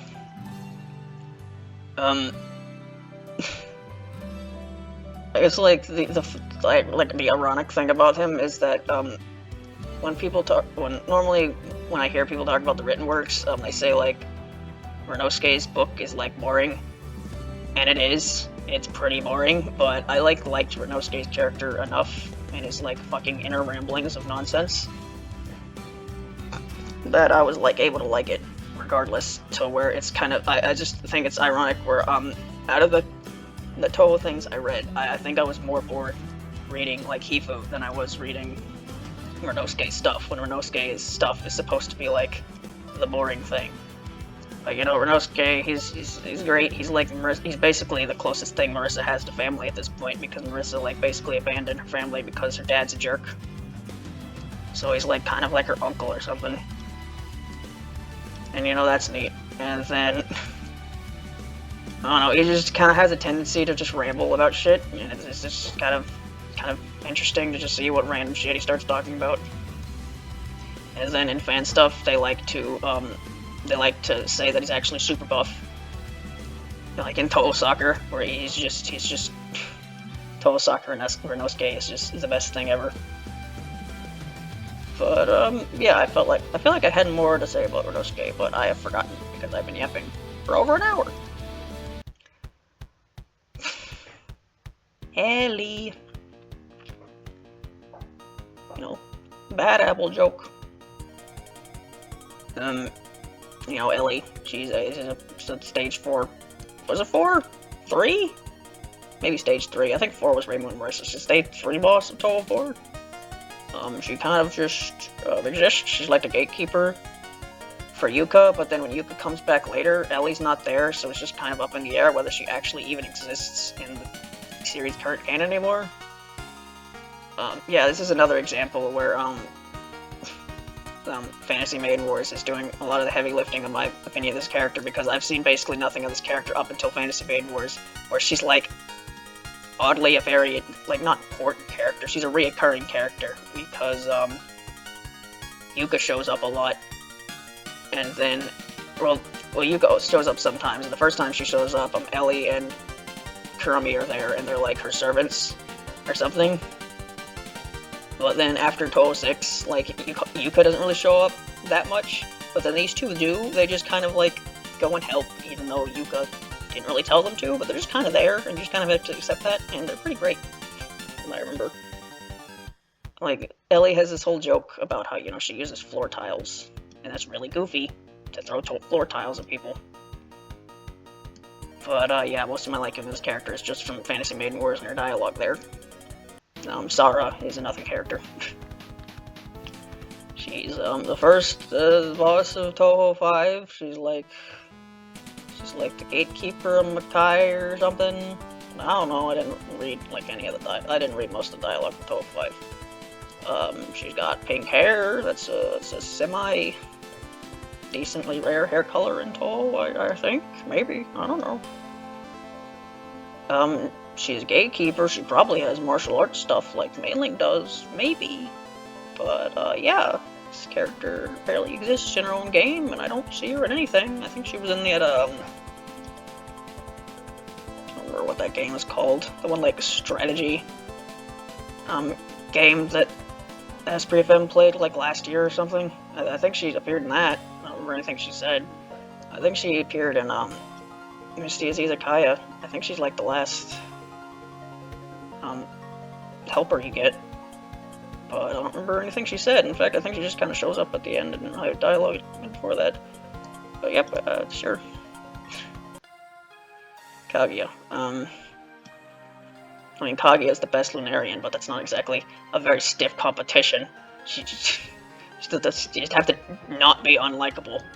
And Kaguya is not all that unlikable. So, you know, she wins by default. Yeah, the thing about Kaguya is, like, most of her backstory is actually just the tale of the bamboo cutter, which I haven't read, so I don't know most of it. But, you know, Kaguya, she has, you know, she has this thing with Moko, where they, like, hate each other, sort of, but, like, not really anymore, because now apparently they go out to the village together or something, so, like, they don't hate each other that much. And, I don't know, she's just kind of like she's just kind of living her best life kind of character. She's gonna live forever, so she just kind of like doesn't care. She just kind of does whatever she wants. And, I don't know. I just think it's ironic how, like, she's supposed to be, like, the ideal, beautiful Japanese woman, but she just kind of looks pretty generic, if I'm being honest. I guess that's the point. I don't know. She's a character. I don't, like, dislike her. But she's fine. This fucking thing. Right, so I liked the dancers because of Little Doll Queen, where they were playable characters and all of their dialogue was replaced with, like, shitty memes and stupid references. So at first I fucking hated them, but over time I just kinda got used to it. And I guess they did have some moments with Okina where they were like, you know, Okina, you were gonna replace us, and she's like, yep, I was. I'm like, damn. So yeah, it's a good thing about Little Doll Queen is that Okina is an unlikable asshole. She's written 100% accurately. But, yeah, you know, I like these two. So they're gonna be, like, probably higher than last time, but, like, I don't know by much, because, when it comes to, when it comes to Touhou characters, these might be some of the most, like, shoehorned in characters that Zun has ever created. Because they're very much just like, okay, Yukari, Okina is Yukari too, right? Well, Yukari has two servants, sort of, because the other servant is technically the servant to the first servant, but she's still her servant. So, Okina, in order to be like Yukari, she needs two servants. There you go. And just like, and then after that, you know, they're in 16, and then they're in 16.5, and everyone's in 16.5, and then they were forgotten about. Because Okina keeps appearing in things, and they're not here. They might be dead. Okina might have killed them. Probably not. She won't kill them until she finds a replacement. I don't know if she's going to kill them at all, actually. I don't know what, like, them no longer being her servant even really means. But it sounds scary. But, yeah, anyway, I definitely like this more than the other Mai. The other Mai is a fucking asshole. But yeah, these characters don't really have anything, and even their Bamake text is barely anything, and the only thing I know, and when you compare, like, the pink one to the green one, the only difference that really is that the green one is slightly dumber than the pink one is, because the green one is the one who left the door on Army's back, which led to the rest of the game. So that, and then, like, the green one is supposed to be a bomb, and then the pink one is supposed to be a life, and then they give you that in the extra stage, which I hate. Yeah, I try not to let my dislike of fighting a character in a game make me dislike the character or whatever. And for the most part, I should be able to do this. I should be able to do that here. I was not able to do that with the Linen Sorter because I fucking hate Xenoa's fight with a passion, and that negatively affected their score. But you know, I hate fighting these two. The extra stage in 16 was so fucking stupid that I stopped trying to do Touhou extra stages. Until I tried to do Touhou 7s again, like half a year later, and then I died at the same time as Ron, and I was like, alright, I think I can live the rest of my life never having to do an extra stage again, and I haven't. But yeah, that's all that to say is I hate fighting these two, but like I'm not gonna have that negatively affect my opinion of them, but even then they're barely characters, and most of the reason I like them is because of a fan game. Probably helps the instead fan game, their designs are a lot better. They look kind of goofy in their actual design. Like, their dress is fine, but like, what the fuck are they wearing? Hey, Moo. Probably gonna talk about you for a while, so I can talk about the other one first. This is for an hour and 20 minutes, by the way, and it's at 2%. Will my voice survive? I'm definitely not gonna finish this in one sitting, but, how many hours I'll go with this, who knows?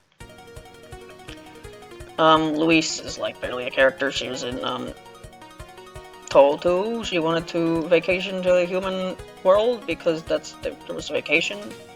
There was, like, a vacation agency in Makai to the human world or something, and that's what the whole incident was about, I think. A weird game, that is. Mystic Square. But, that's not important. What's important is Louise in Reimus Awesome Holiday, where she is, I guess a spoiler alert for that game. Skip the next couple seconds if you haven't seen the end of Reimus Awesome Holiday. Louise is the main villain, and she's super spooky because she takes care of the mirrors, and she has this dramatic backstory. And what I'm basically saying is everything I like about this character comes from Reimus Awesome Holiday and nothing else. So, she might be she might get some points just from that, but when it comes to her in the actual games, she's like nothing. Here's the thing, she's you know, another blonde PC98 character. There's a lot of blonde PC98 characters because I'm pretty sure that has to do with, like, color palette limitations or something, but then there's also a bunch of blonde characters in Windows anyway, and what I'm saying is there's a lot of blonde characters in Touhou, so if a character has blonde hair, that's not going to contribute to anything because it's like the default Touhou hair color. Even, although I say that, I think average Touhou, which is like the combination of every Touhou character, I think they have brown hair.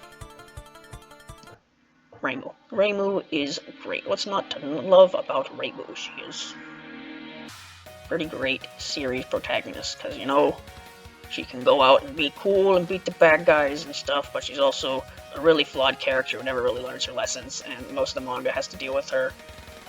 Especially the Gassen one, is about her trying to make a quick buck and failing in a hilarious fashion. And you know, she's got a very iconic design. Like, it's not what a Shrine Maiden outfit looks like. Her PC98 one kind of looked like one, but I don't know what the fuck this is, but it's become synonymous with her character. And, you know, she's got really unique hairstyles and stuff, but yeah, again, this is the problem with characters that I like, is, you know, I like them, but I really don't have that much to say about them. I mean, Reimu is, like, in 99% of Touhou, in, like, 90+% of Touhou fan games, and in every actual game, and in every manga, she's a main character, and you never really get sick of her, and I think that, you know, it goes to show a bit of a character she is. You keep appearing and stuff, and, you know, she's fine, because, you know, she's got the right amount of quips to say, the right amount of being done with people's shit to say, the right amount of actually being endeared to what's happening sometimes, you know? But yeah. Reimu. Yuma. I don't know how high Yuma's gonna be. I think I liked Yuma a whole lot when she was first out, but she's kind of like simmered down recently, where, you know, she's great and all, but like, I like other characters more. You know, she got a really great design, the whole spoon thing, the ribbons, the horns, weird ass fucking design things going on. If I mention this, yeah, there was a period of like a couple months where I tried to learn how to draw, and I gave up. I basically stopped when my next semester started, and it became very apparent that I would not be able to draw and, like, keep up with studies and make videos. I would have to throw one of those things out, so I just went, you know, this drawing thing. Like, it'd be neat, but, like, I got other stuff to do. Especially since the main motivation I had for drawing at the time was to make, like, backgrounds for videos, and those types of videos that I was making, those drawings for. I don't make anymore, so. But that's to say, these like patterns that are all over her dress. Tried drawing that once, kind of a pain in the ass. So I can only imagine what people who regularly draw this character have to go through.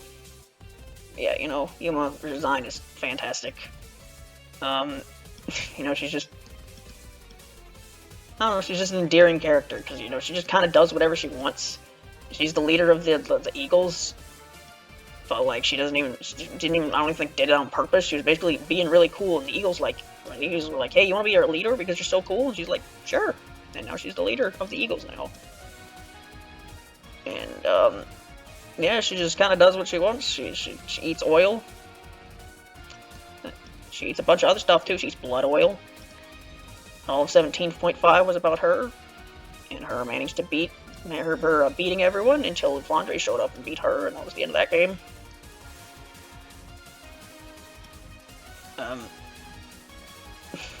He's a really stinky friend in 19.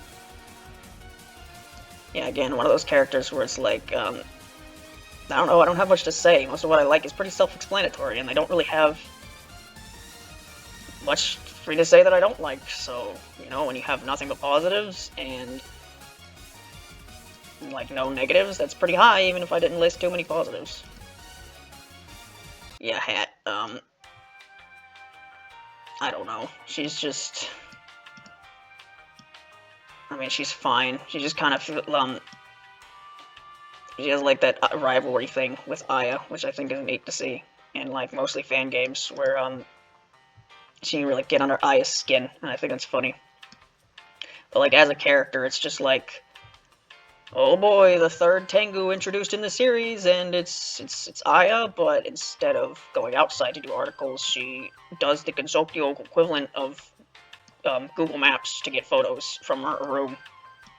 And that's how she writes articles, and she writes articles, and then ever since her introductions, and like flip-flops back and forth about whether it's her article or Aya's article you're reading. Which again just makes it really confusing, where it's just like, how are the Tengu controlling the flow of information if all of their journalists don't talk to each other and just write whatever they want and can easily like contradict what the other ones are saying, and there seems to be no central authority on any of these newspapers, and it's like, what the fuck is even happening? But yeah, you know, the Tate is fine, I just don't find it very interesting, because it's like, the Tengu are so underdeveloped, and like, she's just the other one, she's the other Crow Tengu that writes the news particles and stuff, so that's her. Ringo. Yeah, like I have stuff to talk about with Saren and Racing 2. But Ringo is just yeah, she's Ringo. She eats dango and that makes her get stronger or something. I don't know. And Zen has this thing where the moon rabbits he actually wants to make characters he gives abilities to, and it's not really explained why he had this ability. But Ringo can eat things and she becomes stronger or something. Her name's Ringo. So Beatles jokes.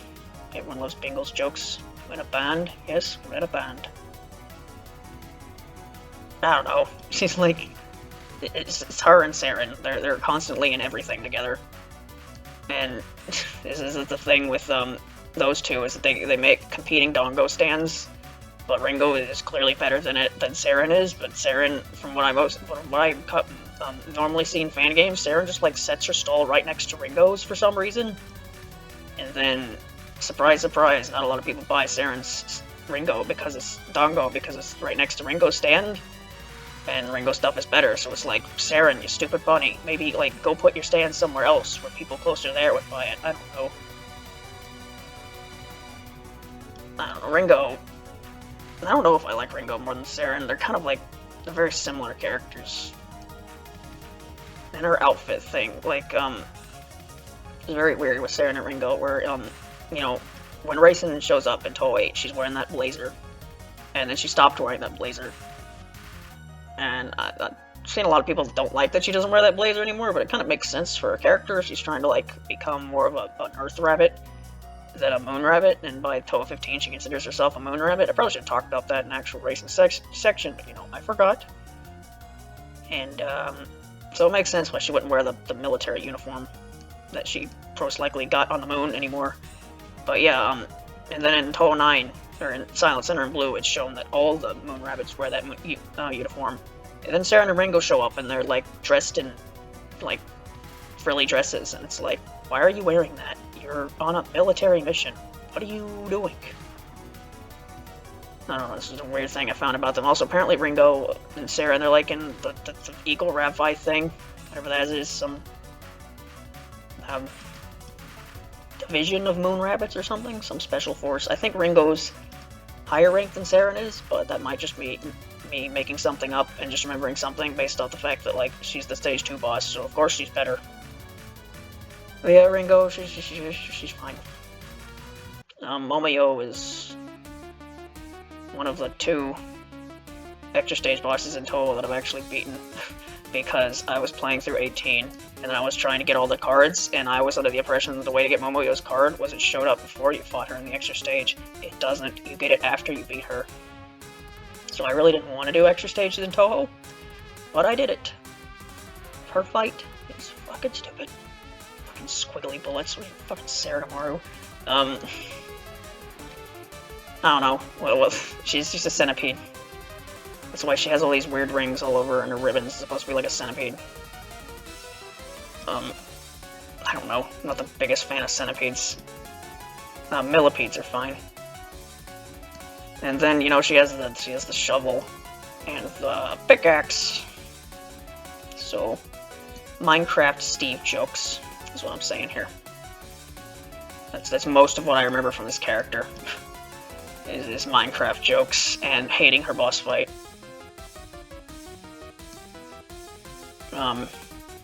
Yeah, I guess I can say that now instead of waiting for Zaki. Yeah, I did this 18's extra stage, and then I did 17's in like a day.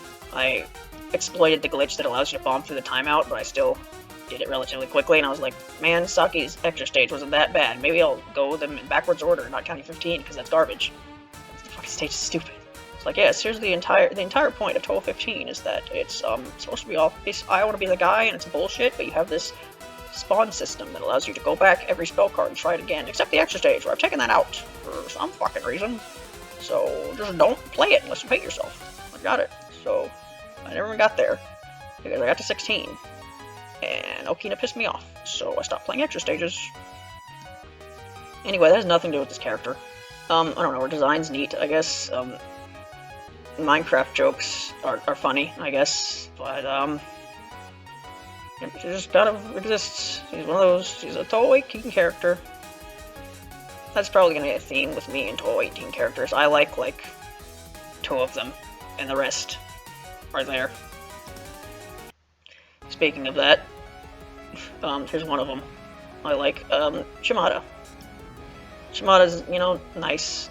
I think one of the better examples of Zun, like, trying to put current world stuff into Touhou was when he made Touhou 18 about the whole, like, markets and stuff, and how he was, I guess, sad that that Retaisei couldn't happen that year or something because of COVID.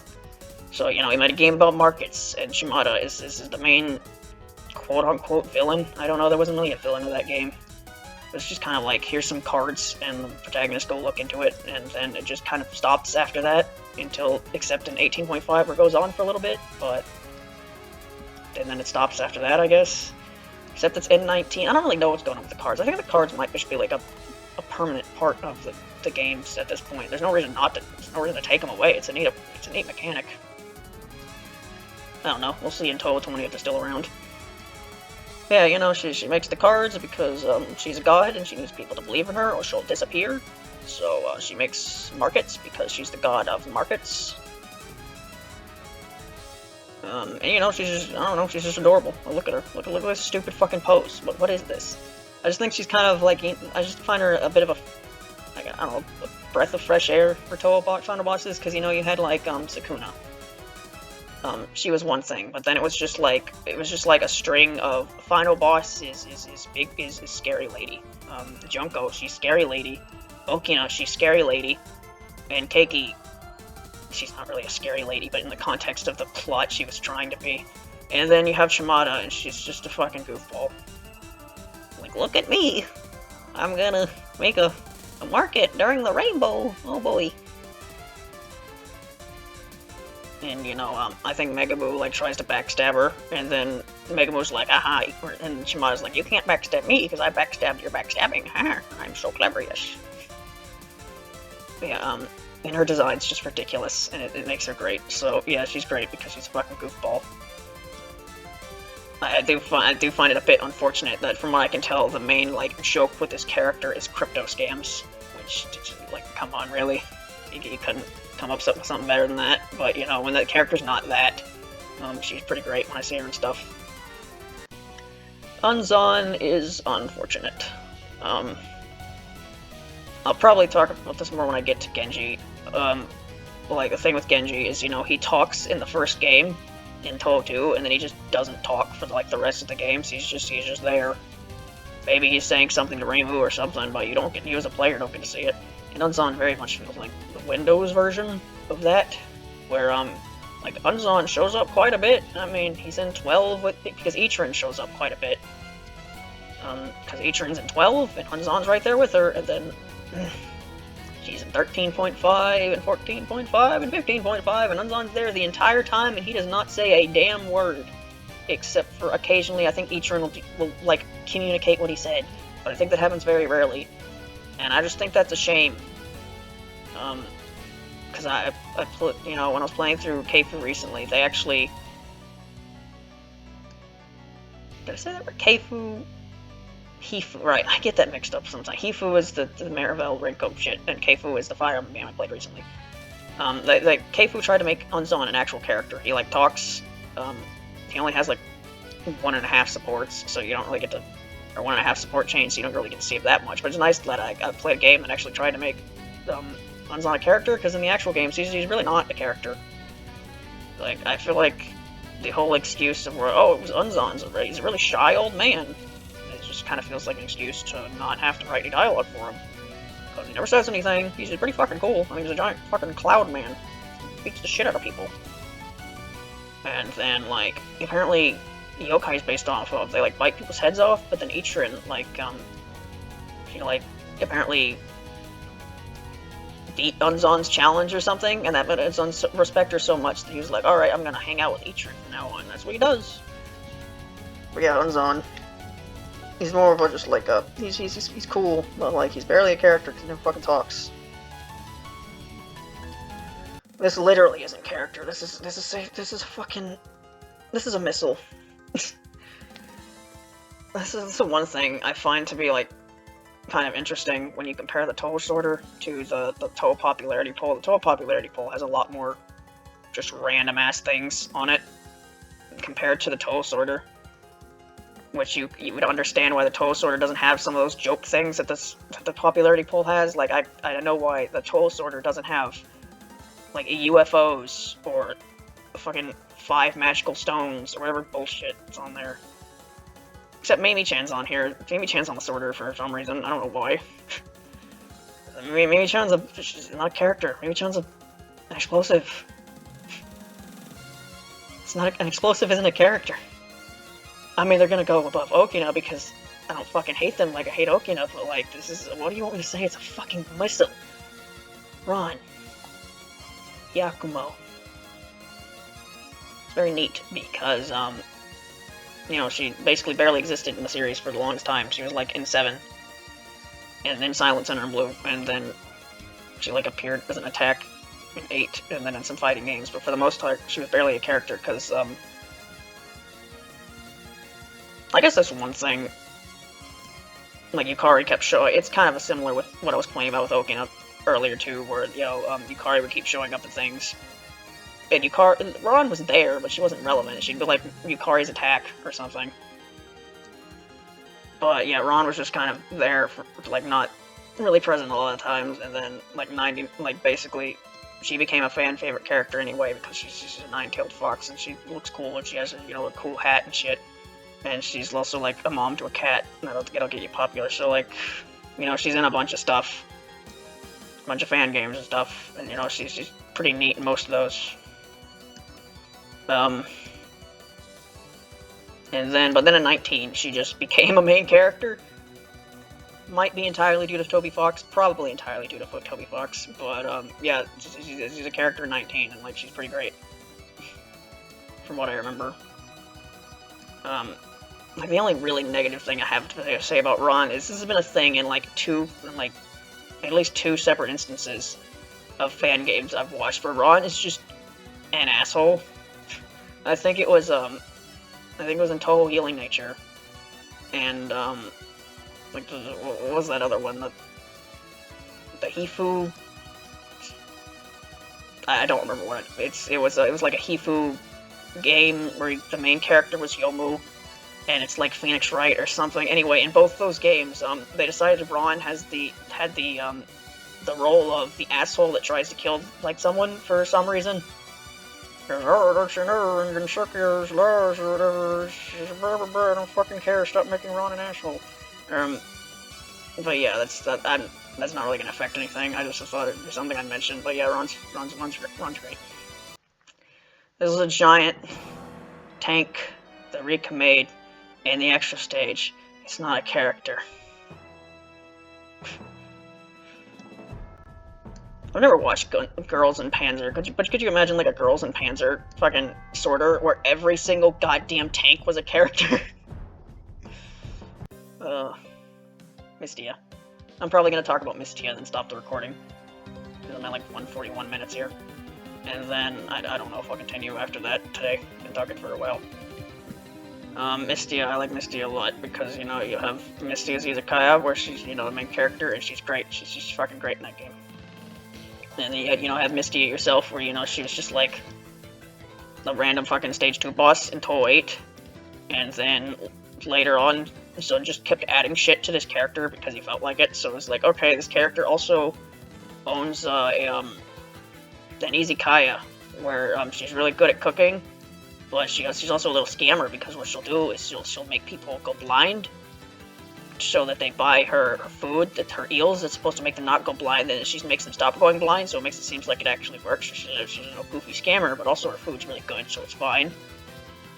And also, like, her sparrow friends get sake from bamboo or something, I don't remember. And also, by the way, she's in a rock band with Kyoko. I don't remember what that rock band is called off the top of my head, but it's pretty great. And again, we're at the thing where it's like, what her design's great. You know, she's got the ears, got the wings, whatever's going on here. That hat thing, yeah, I tried to draw it at some point. Didn't turn out great, but you know, I tried. I don't know, we're hitting this moment again, where, like, this is gonna be, like, spoiler alerts, this character's gonna be in, like, the top 5, and I have barely anything to say about them. But it's like, you know, here's a list of positives and no negatives. That's a positive score. But I don't have many positives off the top of my head. I mean, she's in fan stuff a lot with Juno and the gang, like Wriggle is, but, you know, I like her a lot more than Wriggle. So, I guess the most notable thing about, well, not, the one thing I'd like to mention, in Reimus Awesome Holiday, they have like a joke where all of Team 9, they basically become entirely different characters due to plot reasons. But like Misty is basically the same character, and she just like yells a lot. And I just think that was just funny. It's like, this is Misty, but she's yelling everything. Just okay. I'm gonna bring that up now. I'm probably gonna bring it up when I get to Rumia, because like, ironically, my favorite version of Rumia I've ever seen is it's a version of Rumia that acts absolutely nothing like Rumia. Right, I don't know how much of that I'm gonna cut out, but basically I started a new recording session because it was nearing 2 hours and I didn't want to get cut off in the middle of talking about someone. But anyway, Spider, Imame, Kirodani, yeah, one of those characters. There's a lot of Touhou characters who, you know, even though I've been a fan of this series for 9 years, names, really bad at them. Touhou characters' last names, really bad at them. A lot of them, don't remember. Kirodane, didn't remember that until I just read it. But Yamame, she's Spider. She's also, construction worker or something. She also deals with poisons. She can poison you because she's a spider. She was in the Satori manga for a bit. She, like, dug a hole and could not leave. Or something. I don't know. There's not much to Yamame. She's just a spider, you know? There's nothing wrong with her either, you know? She's a spider. I'm trying to think. I'm trying to remember if there's anything about this character that I haven't mentioned yet, but, like...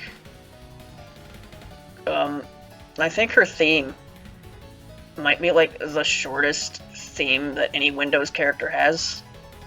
Because I think the actual shortest theme is, what's her name? I said it earlier. The vampire from Touhou 4. Her stage theme. Her theme is really quick. But I think Yamame's theme is, like, less than a minute long or something. But, so, you know, that's something notable about her, I guess. But yeah, you know, she's a spider. Nothing wrong with her. Kasen? I feel like because I remember after I read the Kasen manga, I did a sorter not long after that, and Kasen was pretty high on it. I had some pretty, like, big recency bias from that, but over time it's just kind of simmered down. You know, Kasen, she's fine. She was a fine main character in the manga she was in. You know, she's got a lot of neat things to her. You know, she's the one of the three Gensokyo sages that's, you know, not extremely similar to the other two, you know? You know, she has a bunch of animals and stuff. She has her little hermit realm thing. She's like a hermit, except she's an Oni or something. If you didn't know that, this is Oni. That's an obvious thing that I'm pretty sure everyone knows by this point, but if you didn't know. She's also like the third Oni of the mountain or whatever. There's that. And, you know, she's just... You know, she's great because she's with Reimu a lot. She scolds Reimu, and Reimu never learns because Reimu never learns, and she just has to deal with that. And it's funny. And you know, she tries to earnestly help Reimu sometimes, but you know, Reimu just can't be helped sometimes. Except sometimes she can, and it's great when she does. And you know, Reimu doesn't have a mother, so you know, Kazen at least gets to try to fill that role sometimes. And then her whole arm thing, that's kind of cool, I guess. Yeah, like the whole, talking about like jarring endings earlier with the fairy manga, the Gassen manga, it still kind of confuses me, because basically, like, Reimu goes to hell, which is where Kassen's arm is, except Kassen's arm is actually in a box, but she ends up in hell sometimes, and then she fights Kassen's arm, and then, Kassen's arm and actual Kassen, they fuse, and then Reimu fights her, and then she cuts her arm off again. With a thing that Tenchi gave her or something, I don't remember. Tenchi and Kamachi show up and do something, I don't remember what they do. But I just found that very confusing. So is it supposed to imply that Kassen, with her arm, is like evil? Or is that just like she was being evil because of the shock of being like combined for the first time, like put her in a blood rage or something? I don't know. I just find it confusing. So it's like, is Kassen actually like a bad person when her arm's not taken off and like all of her badness is in the arm? So Kassen's only as good as she is because all of her bad stuff is in her arm? I don't know. And if that's the case, like, did she start being a sage when her arm was off? Or, I don't know. This stuff might have been explained at some point. I just don't know. But yeah, this is the thing with Kassen, is I'm very confused on a lot of aspects of her character and her arms, so as a result, you know, don't entirely know how to feel about her, but I like her more than a spider, because there's more to her than a spider. Kurami, that's her name. Ain't that convenient? Kurami. Like I said with Ellie, there's like nothing, there's very little with this character, but she appeared a lot in Fantasy Maiden Wars for some reason, and she was pretty great in that, so there you go. Mioi. Yeah, Mioi is, you know, the quote-unquote main character of Lotus Eaters, which I think is the longest-running manga at this point. I've a bit of conspiracy theory that Lotus Eaters might just never fucking end at this point because Zun really likes writing Mamizo and Aya, and they're the main characters in that, so why would he stop the series when he can keep writing about his favorite characters, you know? Anyway, but, you know, Mioi, she appears a lot in the longest-running manga, and, you know, she's fine. She's not really a main character, she hasn't really, like, the most notable thing she's done was she got Suika out of the, Miko's Taoist realm. That's about the most notable thing I can remember her doing. She's just kind of there, and, you know, she makes cute faces and gets distressed sometimes. And her whole, like, she likes people having nightmares when they drink alcohol thing, it's just a weird quirk to her character that's just kind of there and hasn't been relevant for like 40 chapters. But yeah, she's fine. She's a cute whale hat. There's a panel where the whale hat. I guess that's a thing I didn't really mention when talking about On, because I forgot. So anyway, I'm gonna talk about On instead of Mioi. I liked On a lot after playing 16 and reading the Ascend manga back in like 2020, so where she was like one of my favorite characters. But what made her become my favorite character was when I was going back and reading through Lotus Eaters, and I noticed that the artist really likes putting On in a bunch of background panels, because why not? And On is the best part of the entire series. So yeah, it was that and me deciding to go back and read the Ascend chapters with On again that made me realize that On is the best character in the series, and that's just the way it is. Anyway, Mioi, she's fine. Giant fucking robot. Right, so Hiso Tensuku is like a balloon that's supposed to be based on a giant robot that was happening in 12.3, because like the Moria Shrine wanted to like advertise outside world something or other. I don't remember. The point is, in canon, this character's really lame, but in other stuff, it's cool because it's a giant fucking robot. And in Fantasy Maiden Wars, you get to play as the giant fucking robot. It's really cool. I'm saying is giant fucking robots are really cool, but he's not actually a giant robot, except when he is, and it's better when he is. Yugi. I don't know.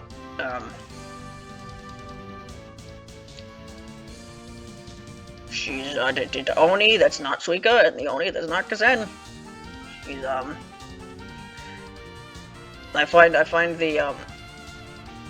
the variety of ways she's drawn to be kind of interesting, because in 11 she just looks like your average Touhou drawn or Zun drawn Touhou character, and then in 17.5 like she looks a bit bigger, but she doesn't look like, I don't know, she doesn't look like huge or something. And then in the fucking Satori manga, she's built like a shit brick house, and it's hilarious. But I don't know, Yugi's just, she's always been the third Oni. She's got a cool horn.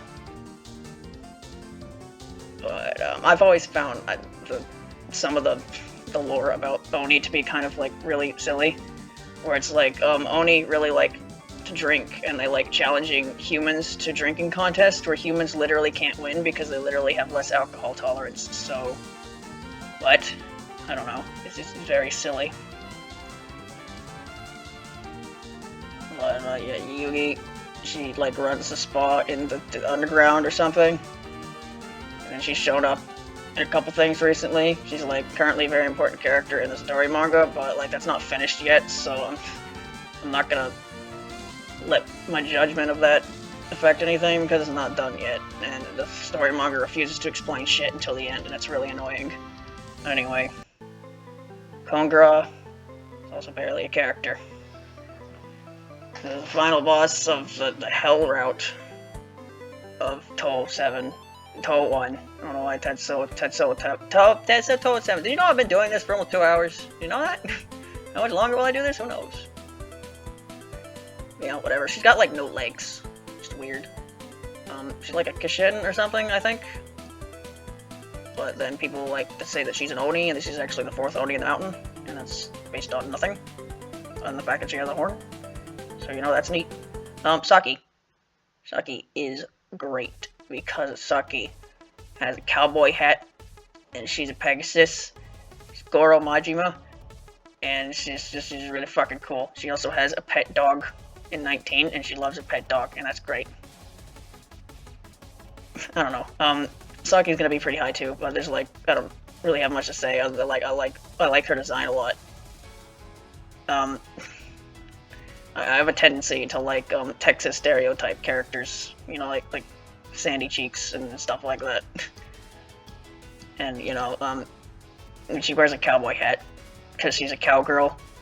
It's also a cowgirl. You get the joke? It's pretty great. Anyway, then you're sure she like runs a mafia or something. And then apparently she's short, but she's really insecure about the fact that she's short, just to like stand on ledges and stuff to make herself look tall. But yeah, I don't know. Another one of those characters like I like. She's also apparently Miko's horse, and it's never really been elaborated how that works. Because she's like literally Miko's horse, and she's never talked to Miko before, and they like hint in 19. It's like you should go talk to her, and she hasn't yet. So who knows what the actual relationship between those two characters are? But you know, it's pretty great. What is with the timing here? This is like the 4th time this has happened. Miko, Miko's great. You know, she's based on a real person, so if you actually like research the history of that person, you can get a lot of lore for this character. I haven't done that. I don't know anything about Prince Shotoku other than that he's like some like Japanese leader from a really fucking long time ago. I don't know ancient Japanese history. I know some like more modern Japanese history, but when it comes to the old shit, I have no idea. But yeah, you know, Miko, she's really fucking cool. She's also full of herself. But, you know, she's really cool, so she gets to be full of herself. And, you know, her ears, her, like, hair is really goofy. She's, like, shown to, her and Futo are shown to be, like, birds sometimes. She has these weird headphone things, it's always made her look a bit weird. But, yeah, you know, she's cool. She has flashy attacks and stuff. The stuff she did in Lotus Eaters was kind of neat, even though it kind of went nowhere. Because, you know, when I heard about the stuff that was happening there, I was like, oh, maybe this series is actually going to, like, go somewhere, and then it just kind of didn't, because it got resolved, like, in 3 chapters, and then they kind of moved on. You know, they got to do that, at least, to make up for the fact that they didn't get to appear in the story manga at all, because the story manga was really weird. It was like, it would go through all the games, and then it skipped 11, and then it went to 12, and then it decided it wasn't doing that anymore, and the actual plot started, so 13 just didn't get to appear. But then they did stuff in Lotus Eaters, I guess. Tojiko was there. Tojiko was in the background. She didn't say anything. Yeah, again, another case of I like this character a lot, I don't really know why. Well, I know why, it's hard to explain why, you know? I didn't say anything about Yumiko. I don't know. She's the maid from PC98. She's like Sakuya, or Sakuya's like her, but she doesn't stop time and she throws swords. A lot of times in fan games, they kind of have like Yumiko as like the stronger Sakuya. Like you'll fight Sakuya earlier in the game, and then Yumiko will come back later, and she'll just be stronger. That seems to be like her main thing. I mean, I know she was in Fantasy Maiden Wars a lot, but she didn't. Her main contribution to that was the fact that she was with Shinki all the time, and Shinki was kind of a goofball in that game, and she just kind of had to deal with it. It was kind of great. Other than that, her theme's pretty good, I guess. Yuka. Yuka is a character who, like, whether I like her or not is really dependent on the interpretation that we're going with today. Because Yuka, she was in PC98. She was final boss of Touhou 4. I don't remember anything about what she did. I don't even know what the plot of Touhou 4 was, frankly. I don't know what the incident was. What was Yuka even doing? She was like asleep when you first fight her, and then she gets dressed and you fight her again. And then in Touhou 5, she goes and stops the incident, and then she made she made a quip about how, like, genocide is a game or something, some quote like that, and that became her entire personality for some people. And so yeah, this is what I can tell. There's like 2 main Yukas. There's the Yuka that I like, where she, you know, she's really powerful and people are afraid of her, but you know, she's you know, a kind lady at the end of the day. And if you get to know her, you know, she'll act really nice, and you know, she has her like being like buds with Wriggle and medicine and stuff, and that's great. And then you have the other character. Then you have the other Yuka, who's just a genocidal asshole. I don't like that Yuka very much. But, yeah, I'm going to ignore that other version of Yuka and only talk about the first one, and I like the first one quite a lot. Happy day, you know. Hakatia. Her design is certainly neat, I guess, and I like how by 19 it's kind of implied, I think it's said that she kind of like owns her own clothes shop or something. So, you know, I guess everyone has to have a pastime, I guess. But yeah, the thing I found annoying about this character is just like, is she's the most powerful character. Not because she's actually done anything to show that she's that powerful. In fact, all she's done is be the extra stage boss in 15, where like half of her attacks are Junko. Okay, maybe not, maybe like a couple attacks are Junko, but still. And then Zun was like, yeah, well, she's the most powerful character because of the lore she's based on or something. I don't know. And I have said quite a few times now that I would have a lot more of an issue with that if the characters that Zun had as the most powerful characters before that weren't, you know, awful. So it's basically just like, okay, here's these poorly written characters that I decided were the strongest. They're no longer the strongest. Instead, it's this other character. It was like, okay, fine, whatever. Power scaling in Touhou is fucking stupid anyway. Yeah, like, I like it when it's treated like the joke that it is, like in the fandom wiki, where it's just like, there's fucking paragraphs upon paragraphs, where it's like, every Touhou character can actually distort reality and the order of the universe itself, and it's like, yep, this is what people sound like when they try to argue who the strongest character is, because it's just a bunch of bullshit at the end of the day. It's what did Zun decide would be a cool ability here, and what lore did he decide what he would base it on, and it's just kind of a mixed bag of random shit that doesn't really work when you try to logically put it together, so whatever. Anyway, Katia herself, you know, she's chill. Whatever. She's a clown child. I like the clown child more than I like her. You know, plenty of art where, you know, Katia and Junko and Clown Paste is just like a little family unit thing. But, yeah, her whole, like, she has 3 bodies or something. One of them's blonde and one of them's blue. I prefer the red-haired one. Those other bodies don't really appear, from what I can remember. The most notable thing about that is I remember, you know, back when I played Lost Word, back in a long time ago, when blue-haired Katia showed up, that's when the fucking plot took a nosedive into what the hell am I even reading. So that was a thing. But yeah, she's got like that thing on her head, so she can put the moon, or the sun, or even Mars, Milky Way, fucking shooting star, you know? Anyway, Katia's fine. You gotta like a bit more. Shizuo Aki. Yeah, the Akis, they're fine. This is not a whole lot to them. But, you know, they look pretty, I guess. She has a neat leaf thing on her head. She goes around kicking trees.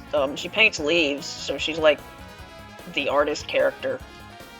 Besides Keiki, is also the artist character. She's more of a sculptor character. So, you know, sometimes she's always showing like painting and stuff, and that's neat. So I even mentioned, like, the most notable thing about the fucking Aki sisters is when in Keifu, where I decided that they have really stupid fucking accents. It's mainly Minariko. I tried to make them sound like, my voice is dying. I tried to make them sound like Merry and Pippin from The Lord of the Rings. I tried to make Minariko sound like Pippin and her sound like Merry. I'm terrible at voices. That didn't really come across. They just kind of sound... I don't know. This is what Minariko sounds like? I don't know what voice this is. Yes. And then I can't even think I can do the Shizuo voice anymore. It was like trying to be slightly different than that. Anyway, the most notable thing about that is that you know, that game had supports because it's a Fire Emblem game, and it had S supports, but like they were platonic because it's like it was weird because they had S supports because it wanted to be like Awakening, but then they were basically A supports in how they were written, but they were exclusive like S supports were, and it's just like, can you just not have S supports at all, really? Anyway, the most notable thing is that Shizuo and Minariko's S support, they talk about farts for 5 minutes, and I had to read that out loud. I really wish I didn't have to do that, but I did. Anyway, Luna Child. I like the Three Fairies a lot, because I liked the Three Fairy manga a lot. It was pretty great. Like, I'm going to have to put them... I'm not going to put Tai in any of these, so I'm going to have to put them in order. I basically like the Three Fairies as as much as I like them basically as much as the other. Basically like one character split into 3 characters where if one of them's not there, or one of them by itself, it just kind of feels weird. Like, where are the other ones, you know? But yeah, you know, Luna's great. She's a little goofball. She trips a lot, and she likes chestnut mouth, and she wears glasses when she's reading. She's cute. And then, she can make silence. She can make things silent, except for the times when she forgets she can do that. And, you know, again, I don't have much to say. It's like, there's basically nothing negative to say about the 3 Fairies of Light. I have all these positives to say, but I could, like, listing a bunch of positives doesn't really take all that long, so there you go. Yumagon is 3 eyeballs in Touhou 1. They're not a character. Even if their electricity decided that they wanted to draw a girl in the middle, they're still not a character. Right, this fucking character. I can't even... What do I even say about this character? Because, like, the fucking manga's not finished yet. And the game it refuses to fucking say anything about this character until the very end. It's really annoying. There's literally been multiple times in the manga where Mio Taguchi's like, okay, I'm going to sit now and tell you my terribly traumatic backstory, and then it cuts and you get something else. And it's like, wow, I would have loved to hear that. Maybe you'll explain it next part, or maybe you won't. Maybe you won't. Anyway, I don't know. I mean, I'm gonna put her above, like, the fucking who cares characters, but, like, this is a character that I basically can't even form an opinion of until her piece of media is finished writing, because it's so fucking annoyingly vague about everything she does. I mean, like, I've heard people complain about how, like, powerful she is, but, like, at the end of the day, that's just because the plot. She'll be like every other Touhou character, where as soon as her story's over, she'll be back to being powerful as everyone else, because she's not the main plot anymore. Yeah, she's fine. She's definitely not dying, though, I know that. They put, like, little short comics in between, like, 2 of the issues, where it was about her having to eat, like, crappy food while she was, disguised as someone. You don't write stuff like that if you're planning on killing this character. So this character's going nowhere. She's probably going to have a redemption. Here's my conspiracy theory. She's going to have such redemption that she's going to become friends with Reimu and hang around her shrine all the time. Here's my conspiracy theory. My prediction, I guess. I'm not gonna lie, I was one of the people who, when I was first reading through Detective Story, I was hoping she'd be Mima. In hindsight, that was never gonna happen. But you know, maybe. Genji. Yeah, poor Genji. Yeah, he's a character in Touhou 2. He talks to Reimu a lot, and I don't even really remember much of his character. I think he was just kind of like, he tried to give Reimu advice, and Reimu didn't listen because Reimu was a little brat in that game. And I think the thing about Genji is that I think, according to the lore, he's just a fucking random turtle that Reimu caught one day, and now he works for Reimu, and this is how it is. But yeah, after Touhou 2, he's still there. Reimu can't fly on her own until Touhou 6, but he just doesn't say anything. He's just kind of a prop. He's a reused sprite. Which is unfortunate, but that's what happened to him, you know, he's a fine old man. Who's canon to Windows because Reimu mentioned him in 19, so he's definitely there. He's definitely still behind that shrine doing something. Who knows? Yuko! One of those characters that I figured I'd like a lot more than I do, because I like Yomu a lot, and a lot of the comedy having to deal with Yomu also has to deal with Yuko, but, I don't know. I mean, I certainly like her, but she's not, like, up there. I mean, she's got that patented, cool, slightly tragic Touhou backstory, and your patented, really ridiculously overpowered ability that's never actually properly used because it'd be ridiculous if it was. Yuko, she's got a tragic backstory, but at the end of the day, it doesn't really matter because she's living her best non-life. And she just kind of acts like a goofball all the time, even though she's actually really smart. One thing I'll say that I find annoying about her, I find this annoying about Yukari as well, is their needless, like, fucking vagueness when they talk. Where it's like, ooh, the way we talk is so vague, doesn't that make this sound really smart? No, it makes you really annoying, and I wish you just fucking talk normally. Whatever. Yeah, Yuko, she's pretty great, but I blank on positive things to say about her right now. Alright, Ichirin. Um, she's one of the gang of 12. Um, she hangs out with Byakuren. Shows up in a lot of fighting games. I don't really remember what her dialogue is in said fighting games. I think she becomes friends with Futo at some point, so you know there's something there. But, yeah, she controls Unzon. That's pretty cool. Unzon is pretty cool.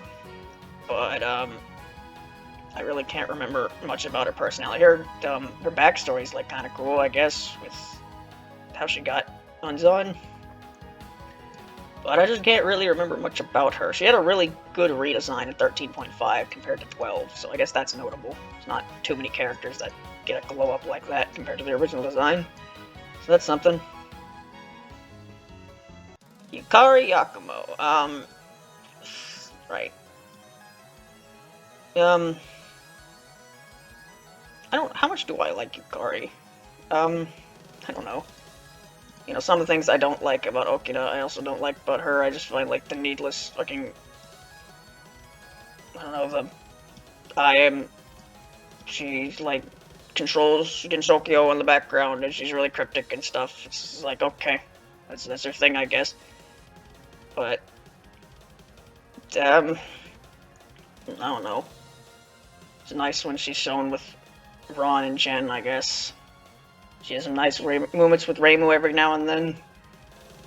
I think she's like decently comedic in the games that she's playable in, or appears in, like 11. I don't know. Yukari, she's prime. She'll probably be around Yuko. Alright, Chiari.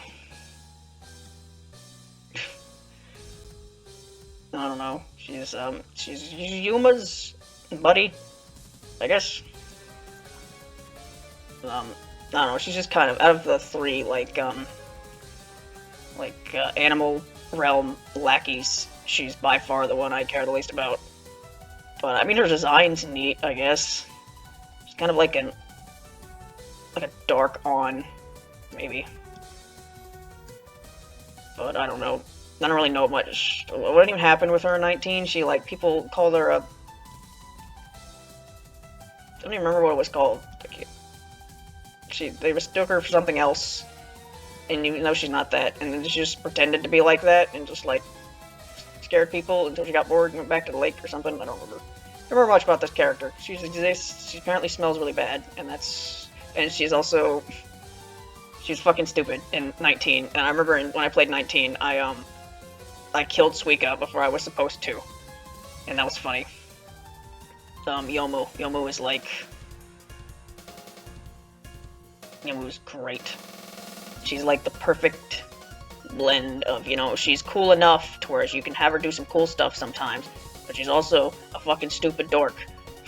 So you can have her be funny a lot of the times, and it be completely in character. And, yeah, a lot of her antics with Yuko are great.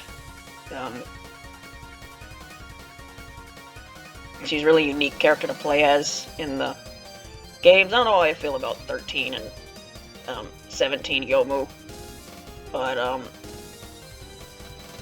8 Yomu I like playing as, because it's like a really slim shot that does a lot of damage. You gotta be right in the boss's face. Kind of reminds me of what Sumakura usually is. That's besides the point. But you know, Yomu, again, Yomu's gonna be like really high, and I don't have much to say. She's perfect the way she is. What do you want me to say? Her whole like half ghost thing, it's like neat. It's also like kind of vague, like how the ghost half even works in relation to how it works with Yomu. Like, do they share a mind? Are they like separate? And they like have to talk to each other separately, because like it is her, but it's also like not her because they're separate. And it's neat to see the ways that's interpreted sometimes. Although I've only really seen it interpreted. I've only ever seen it interpreted in a different way in Keifu with Hyoki. Anyway, Yomu, yep, there you go. I'm gonna be like near the top, and I have nothing to say about her. because it's just hard to think of what things to say sometimes. Gengetsu. Blonde PC98 character. Like her sister, blonde PC98 character. Yeah, that's the weird thing about Touhou 4. It's like, I know nothing about the game's story, but apparently, even if I did, it wouldn't help me much, because apparently the extra stage just kind of happens. Like, you finish Touhou 4, and then the extra stage just kind of starts, and it's not really explained where you are, and you find out you're in some dream world that's created by this one and her sister. And they're, like, demons or something, I don't know. But, like, you have some brief dialogue with them, and you fight them. And then I've seen fan games like Puppet Dance where they're like, they know Yuka, but I don't know if that's actually implied anywhere, because the stage just kind of starts, and it's completely unrelated to the rest of the game. But yeah, Gengetsu and her sister, when she eventually shows up, they're just bosses with some dialogue in a PC98 game. They're in Lost World, apparently. Don't know why. Yeah, they put Mima and Shinki in Lost Word, which I understand why. They're like the most popular PC98 characters, and then Gengetsu and Mugetsu, and it's like, why? I get they're like really strong or something because they made a dream world, but also like of all the PC98 characters, really these fucking two? Anyway, it's not like I've actually played the game to see what that's about, but apparently it is. Anyway, this is a character. The most notable thing that I remember is that apparently if you fight her, she has like an insane rage face, and that's all I really. She's got angel wings for some reason. It's presumably because she's a demon. She just like she's a super powerful demon. She just like wished herself to have angel wings because her sister doesn't have angel wings, so they're not angels. I'm at 5% here. 5%. Wow, 5%. Chiuri is she helps Mayumi. She wears a sailor outfit for no real explained reason. She's like a college student. Why is she dressed like this? She doesn't even own a boat, unless the hyperspace vessel or whatever, unless that's supposed to be like a boat of some kind. She shoot the gun real good, yes. She shoot the laser gun. And I don't really remember much else, because again, she's a PC98. She's a PODD character that was created for the sake of the game. I think she hit Mayumi with a chair once. That was funny. I don't need to talk about you, because I already talked about the other one, you're the same character. I don't need to talk about you either, because I already talked about your sister, and you're the same character.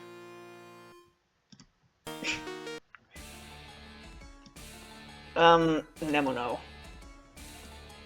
actually appeared in Lotus Eaters that I was reading the other day because the monkey stole her sake. Nemono. I don't know, she's just an old lady. She's just like an old lady who, like, carries around a thing, like a thing, because she's trying to be threatening, but she's like a sweet old lady who, like, has raised children and stuff. Like, there's nothing wrong with her. Nothing wrong with her outfit either, because, like, I mean, the monkey wears basically the same thing, and it looks fine on her, so it looks fine on her too. I don't know, she just barely exists. Because she's just like, she lives in the mountains by herself. The most memorable thing I know about her is the Lost Word thing, where she had an event where she cooked. That was an event that happened when I still played that game. But yeah. I don't know, one of those characters where I don't really have anything negative to say, but like the positive things I have to say, they're like they don't hold as much weight as some of the other positive things I have to say, so even though I've said nothing negative about this character, she's not going to end up being that high. Mima. Mima the Gabood Mima. Mima the Gucci Mima. Not Mima the Gucci, just Mima. I don't know. Mima is... It's interesting, Mima is, because, like, you know, you have the whole, like, Mima coming back thing. That's been a meme for 20 years. More than that. Actually, a lot more than that.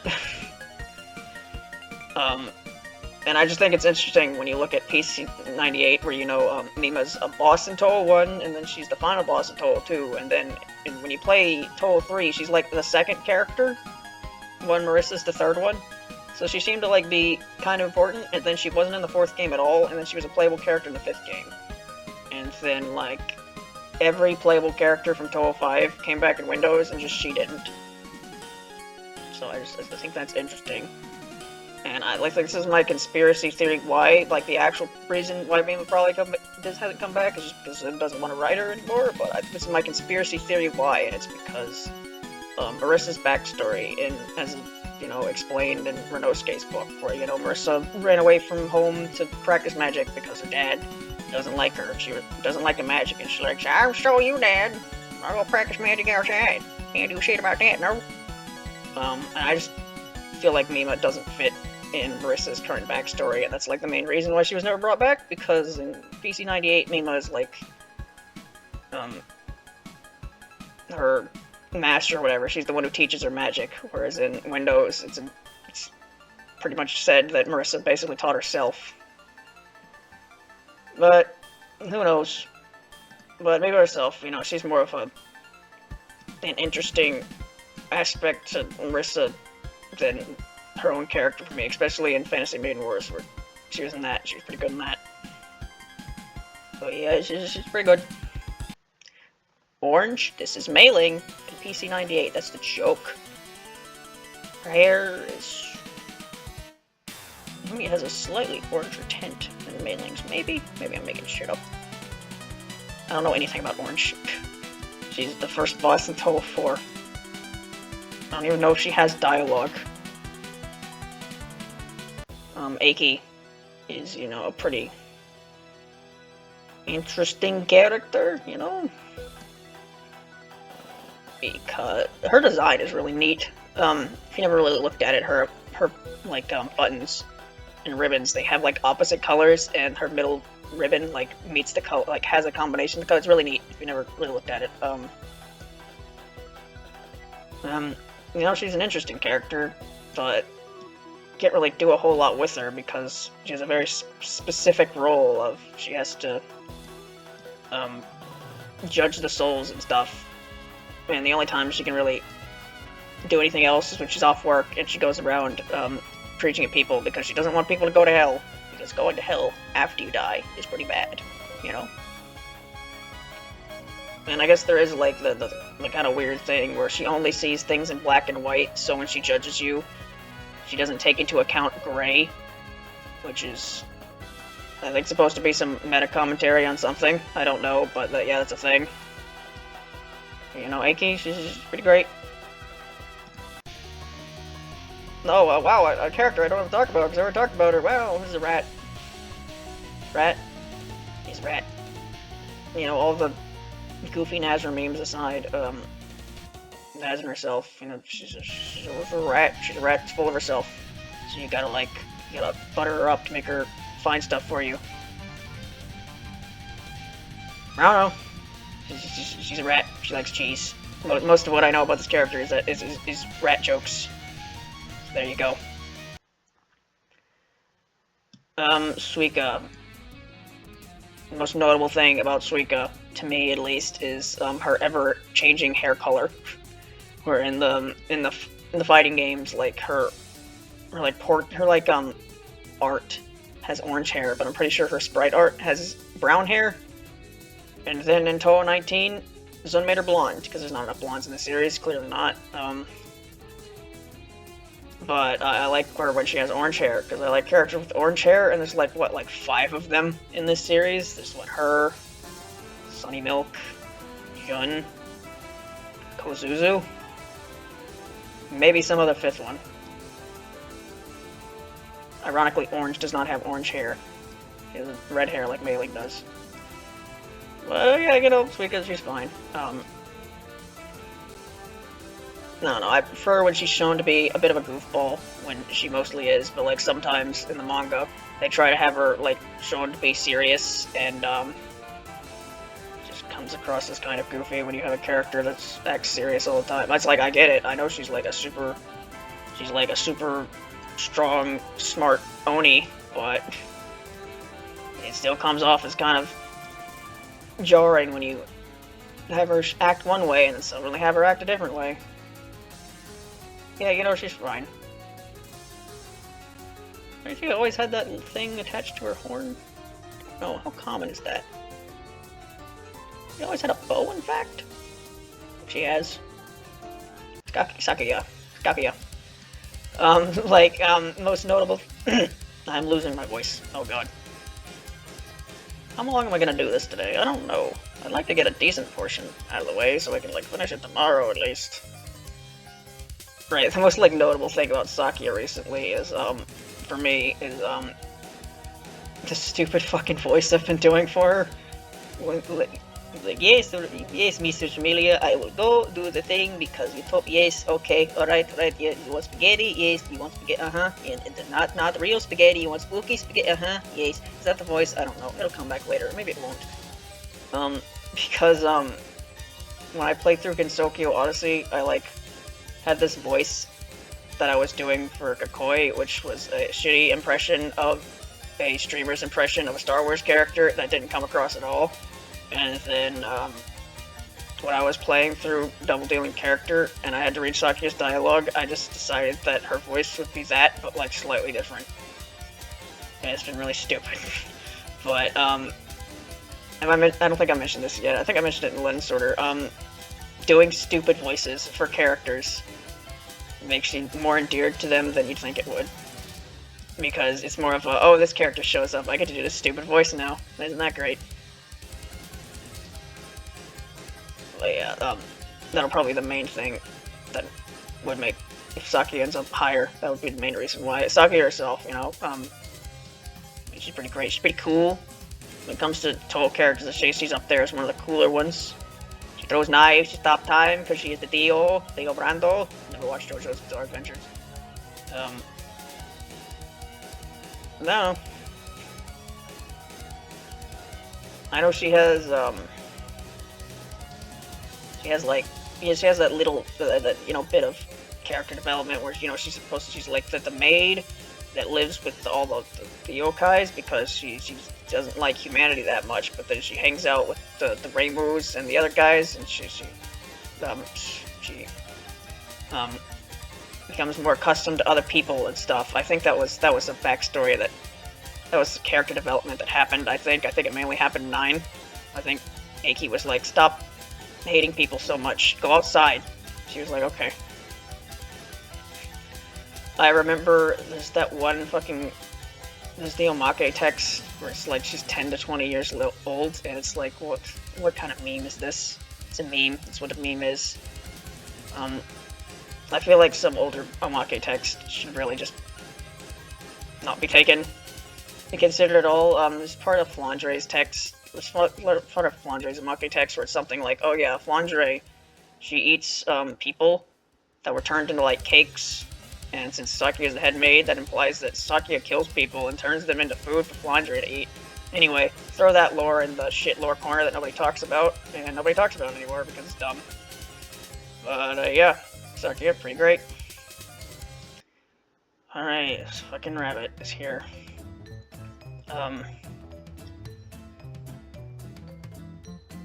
Like, based purely on, canon material, this is probably the worst character Zone's ever written. Because Silenced in Blue is a bit of a mess of a story. Because, it starts with, this rabbit, she escapes the moon. And when I first read that, I was like, interested in that. It was a nice hook, because I didn't know who this fucking character was, even though I'd been known the series for like 5 years at that point.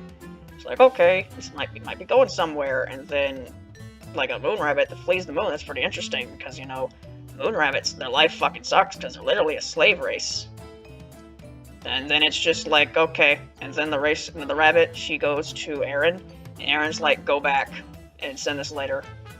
And I don't exactly remember what her reaction was, but the fact that was anything other than, I just ran away from slavery, why the fuck would I go back just because you told me to? The fact that it wasn't that makes it go like, what the fuck is this character?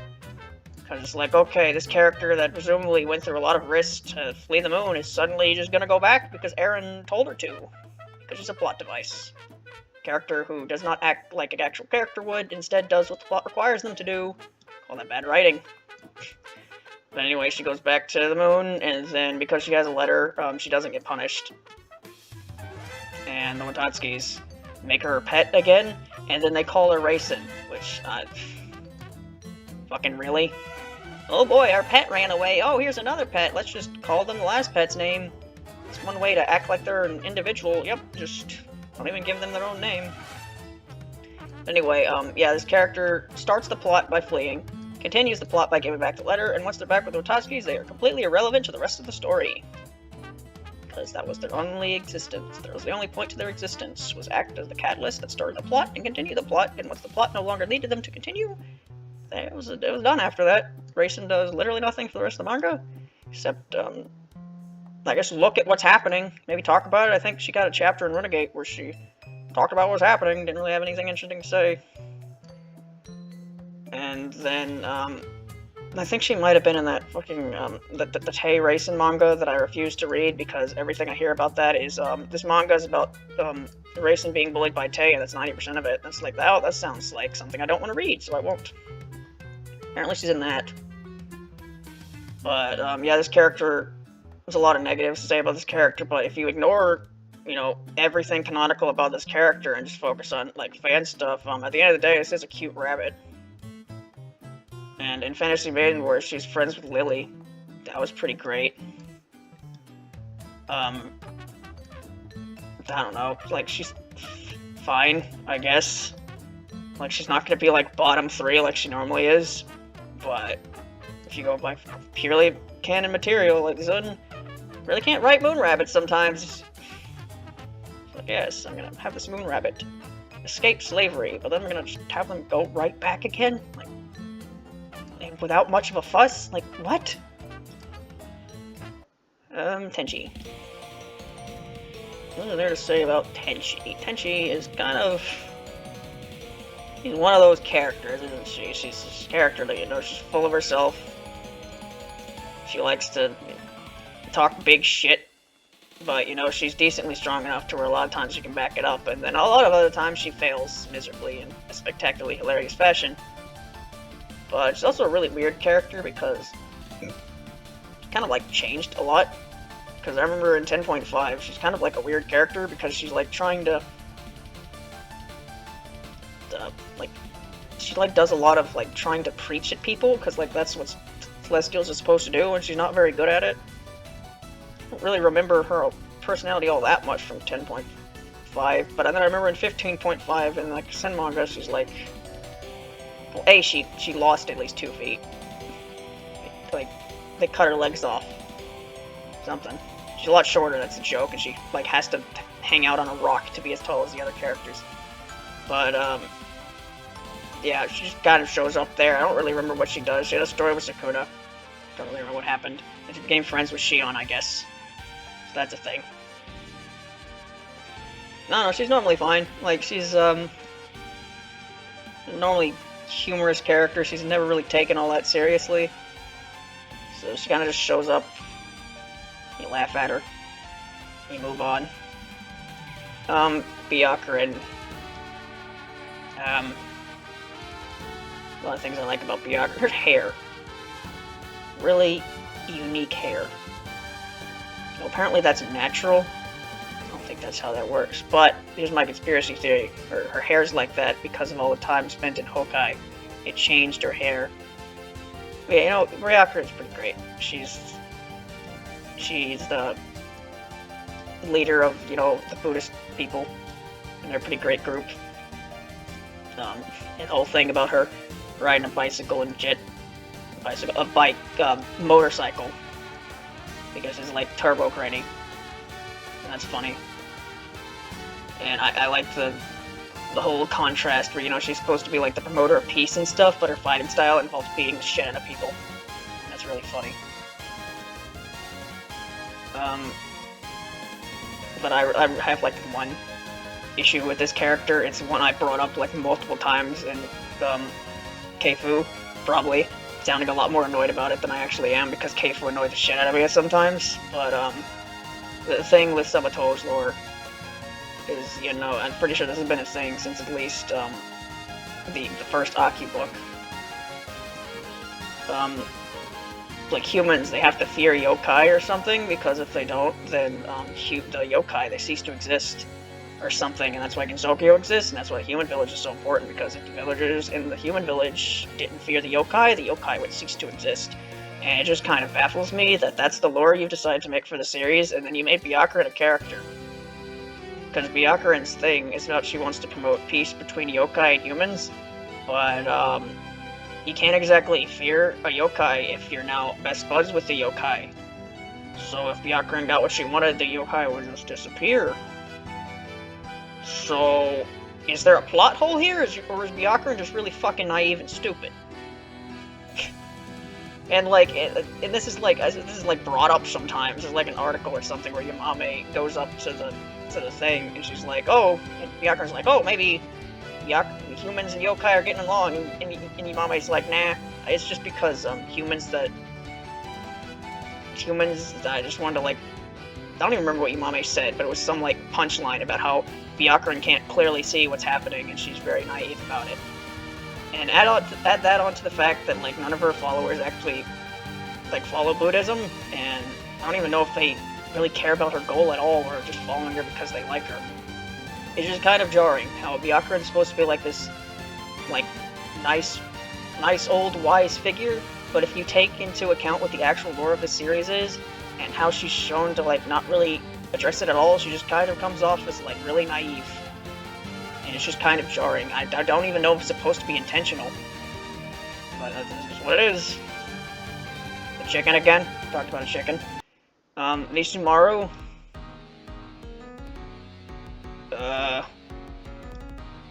I don't know. I guess like the neatest thing about Misumaru is apparently that the Izanagi objects that she makes, apparently that was referenced in Hifu once, and then it was referenced again in 18, so there you go. Continuity. I don't know, she like makes Nagatamas or something. She has a unique hairstyle, I guess. She's got like pearls in her hair or something. What is she wearing, by the way? Like, what is that? What hat is that? That looks like a jellyfish. I don't know. She let me buy cards before I fought Momoyo. She's, you know, cool on her for that. But yeah, it's like she's apparently a really important character lore-wise because she made the Hakure orbs that Reimu uses. But she's just like a stage 4 boss who shows up and is like, don't go here, you can't breathe. And Sakia's like, what's oxygen? I forgot to talk about that with Sakia. Sakia's pretty great because she's kind of like Yomu, where she's a bit like Yomu, where you know Yomu's a gullible idiot. Sakia is not as much of an idiot as Yomu is, but she's not the smartest tool in the shed either.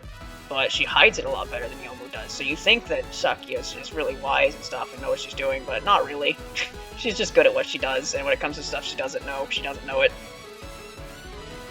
Anyway, Misumaru, she's just, I don't know. I feel like if I saw more games do stuff with her, I might like her, but like nobody really does, from what I can tell.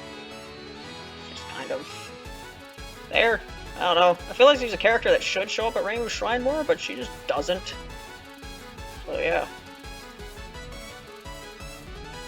This is a fucking bucket.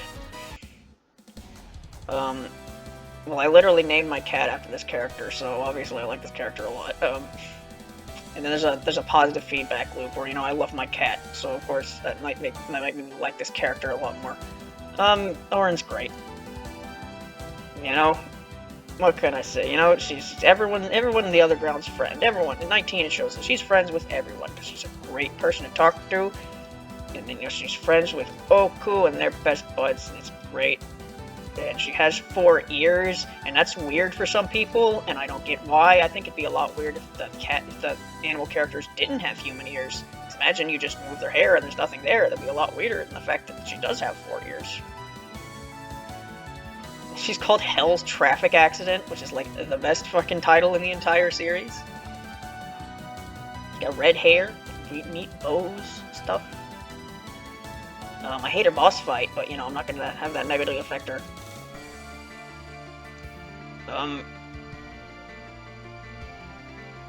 She's friends with Chen. You know, she has 2 tails. It's neat. Dress is neat. She's important character in the Satori manga until she wasn't. But, you know, when she was, it was great. But, you know, yeah, just one of those characters where here's a list of positives. I forgot a bunch of positives. Maybe I'll remember them later, maybe I won't, but I have nothing negative to say about the character, so she's gonna be pretty high. Koishi. I fucking hate the interpretation of Koishi where she's like edgy and shit. I'll probably talk about this a lot more when I get to Rumia. Any attempt I've seen that tries to make Touhou characters like scary or like edgy, it's really, that comes across to me as really dumb. Like, you know, those like creepypastas based on like kid shows and shit, and like video games like Sonic.exe. If I can beat Sonic.exe, and oh my god, Eggman's head, it's on a pike. Oh no, Sonic, he's got bloody eyes. Urgh. That I get that same, like, what stupid shit am I looking at feeling every time I see any edgy fan art of any Touhou character that tries to make him like scary or anything. But yeah, the fucking Koishi show, that one. I don't have anything against it, I just have no desire to ever watch it. But that's like, from what I can tell, that's the reason this character's popular. This character wasn't that popular, and then in 14.5, she got a knife because she's supposed to be like that one story about the phone. You pick it up and then you go right behind you, and then the spy shows up. Not really. And that just became this character for a lot of people. Is, oh, she's go stabby, stabby, stabby. Look at me. It's like, whatever. When the actual Koishi is just kind of a fucking goofball. I don't know, she's kind of like Yukiko, where Yukiko, she has a really tragic backstory, but then she's just kind of, she acts fine. Koishi, she has a tragic backstory, but she's not fine because she's like over it. She's fine because she's like, she can't think anymore. She basically completely acts completely unconsciously. But if you ignore the fact that she almost basically disappeared, and I think she only really exists anymore because the mask poked or something, she seems to be having a decently fun time with her life, so it's fine.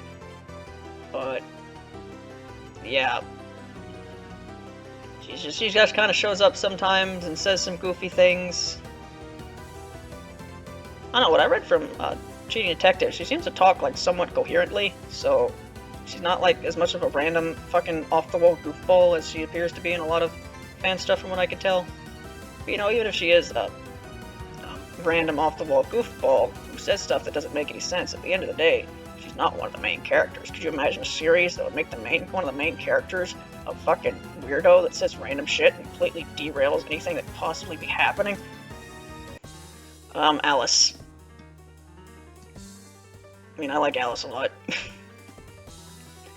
You have the whole thing with the PC-98 stuff where, you know, she might be the same character. In some interpretations she is, in some interpretations she isn't, but I like the ones where she is, and then Shinki's her mom, and it's great. But, you know, Alice herself, you know, ignoring the fact that she's been in a coma for 5 years, like, surely, she'll show up at the end of Cheating Detective. Surely they won't completely forget about her. Nah, nope. Touhou manga completely forgetting about something that never happened. That's not trying to imply anything, but if that happened, I don't remember it. You know, Alice is great. She's got her dolls, they blow up, they go stabby stab, that's her thing. She is Marissa's friend slash rival, sort of. And,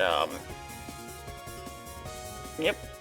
Again, we're at this, I like this character a lot, but I don't really know what to say. She's got nice design, dress, and stuff. Basically, not really anything negative I can think of off the top of my head, so, you know, she's great. Saren. Yeah. I think this is the last rabbit I have to talk about, right? Yeah, Saren. It's just really weird character, because in 15, because I had the thing with, Ringo earlier, she's supposed to be like a moon rabbit that, you know, works for the military and stuff, and not a mochi pounding rabbit, even though she has a mochi mallet for some reason, even though she's supposed to be part of the military branch. But she wears this instead of like a uniform, like all the rest of them are, so it's like, what's going on there?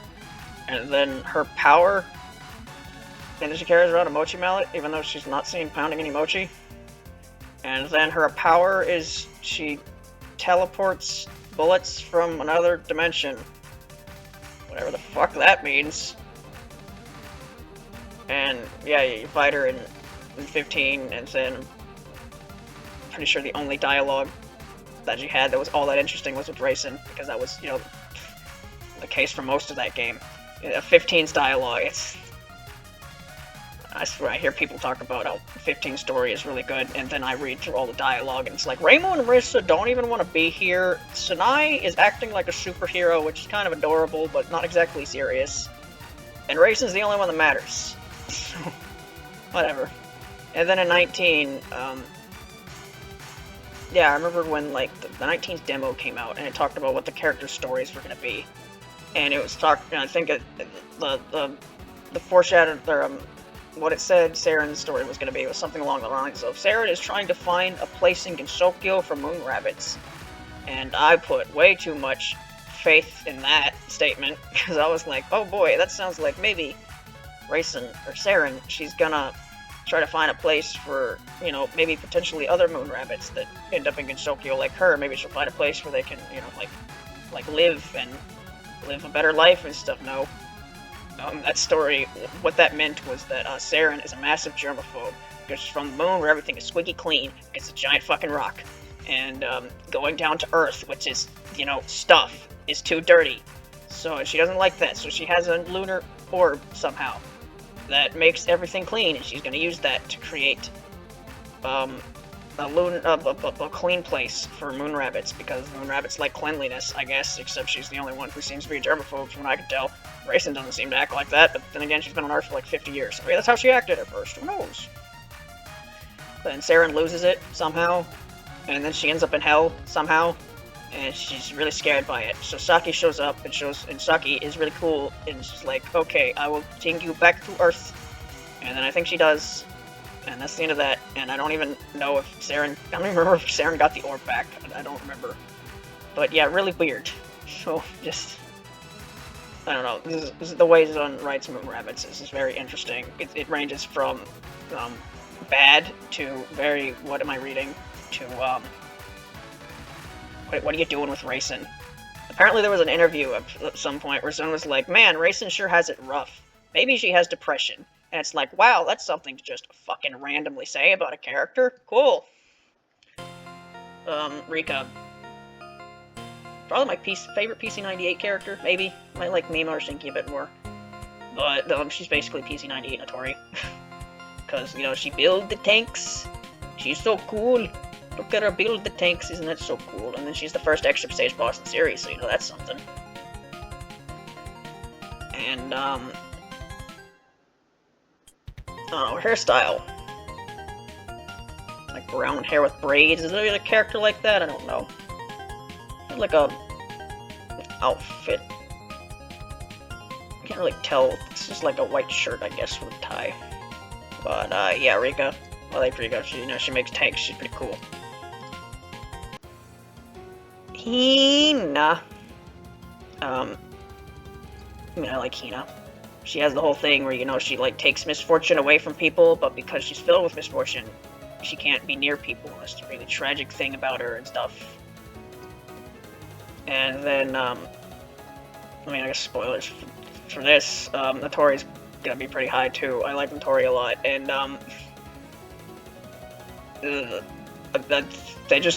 the fandom just kind of decided that Notori and Hina are friends because they live near each other, I guess, and they're the stage 2 and 3 boss, so they're friends now, I guess. So, okay, they're like friends in basically everything. So, you know, Hina, like, basically being with one of my favorite characters at all times is gonna make me like her a lot. And you know this funny spin. She does the funny spin. It's funny when she spins, yes.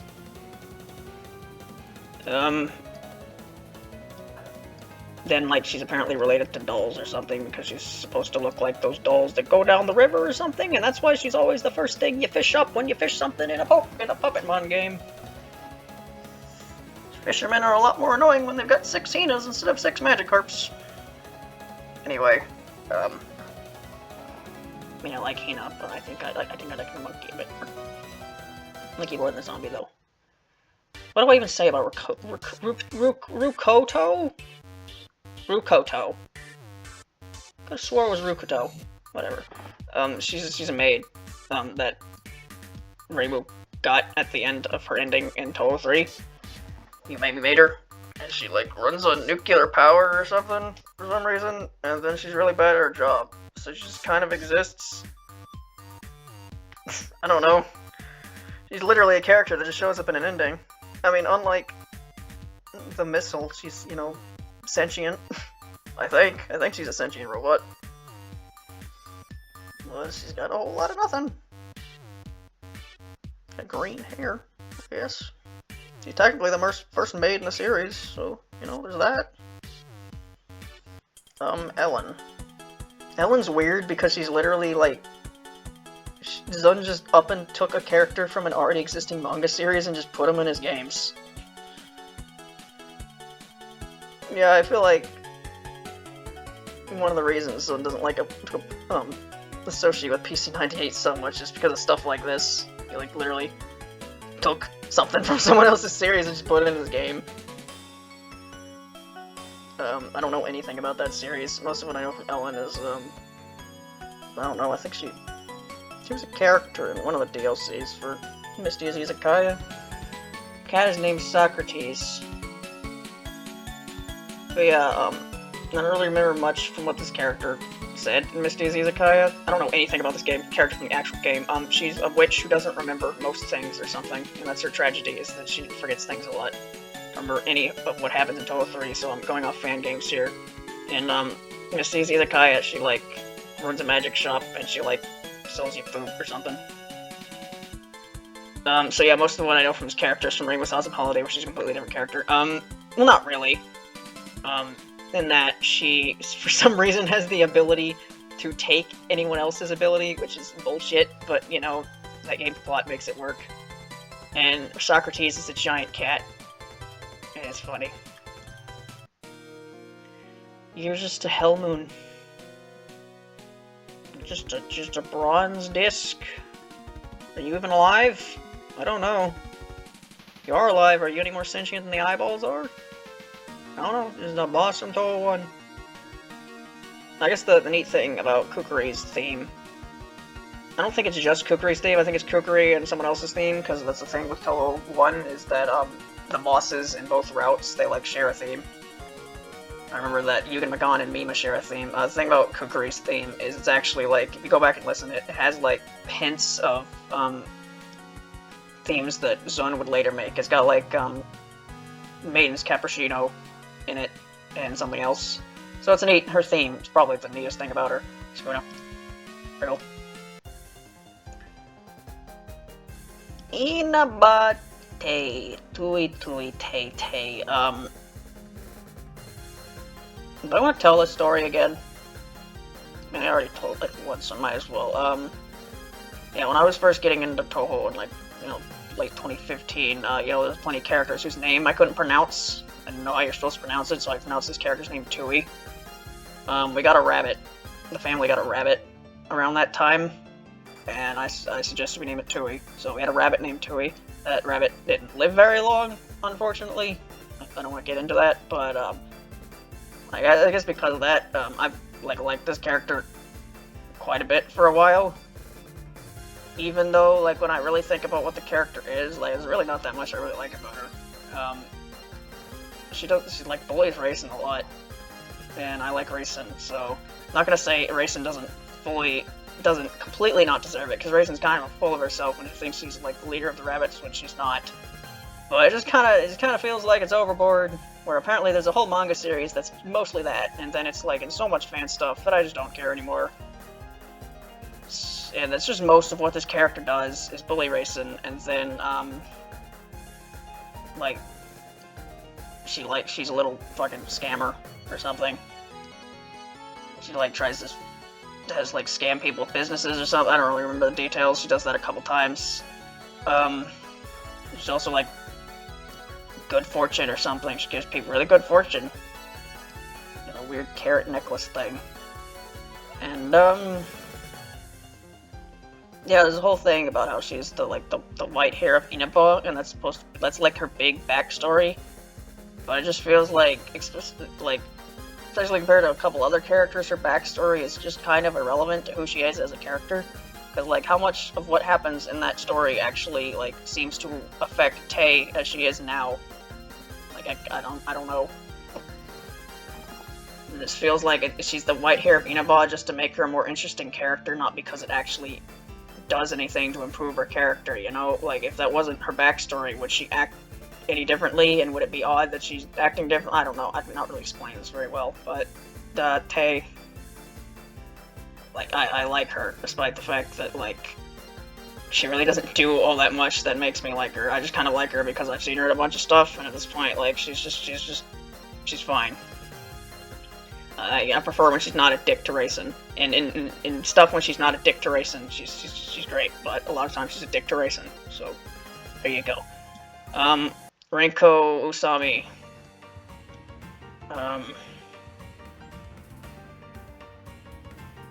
mean, I said a couple times now, I don't find Hifu to be the most interesting thing in the world. Especially reading it, found reading it to be, the way it's read, to be really boring. I just wanted to, like, end when I was reading it. But, you know, the world is kind of neat, I guess. It's like dystopia stuff. I don't know, I have some problems with it, but it's not really important. But Renko and Maribel, they're fine as characters. I probably like Renko more, just because I like her design more. She looks better than Sumireko in the hat. And I don't know, she's got that thing where it's like she's a Touhou character, so she has to have some, like, super weird ability that's not explained why she has it. And it's like, I understand why Maribel has it, because she's Yukari. But, like, why does Renko, a random college girl, have this ability? And what are the odds that she so happened to run into another human that has a really weird ability? I don't know. Not important, but yeah, I don't know, she's fine. There's just so much of Hifu stuff. It's just Renko rambling about shit, and I just don't care. Alright,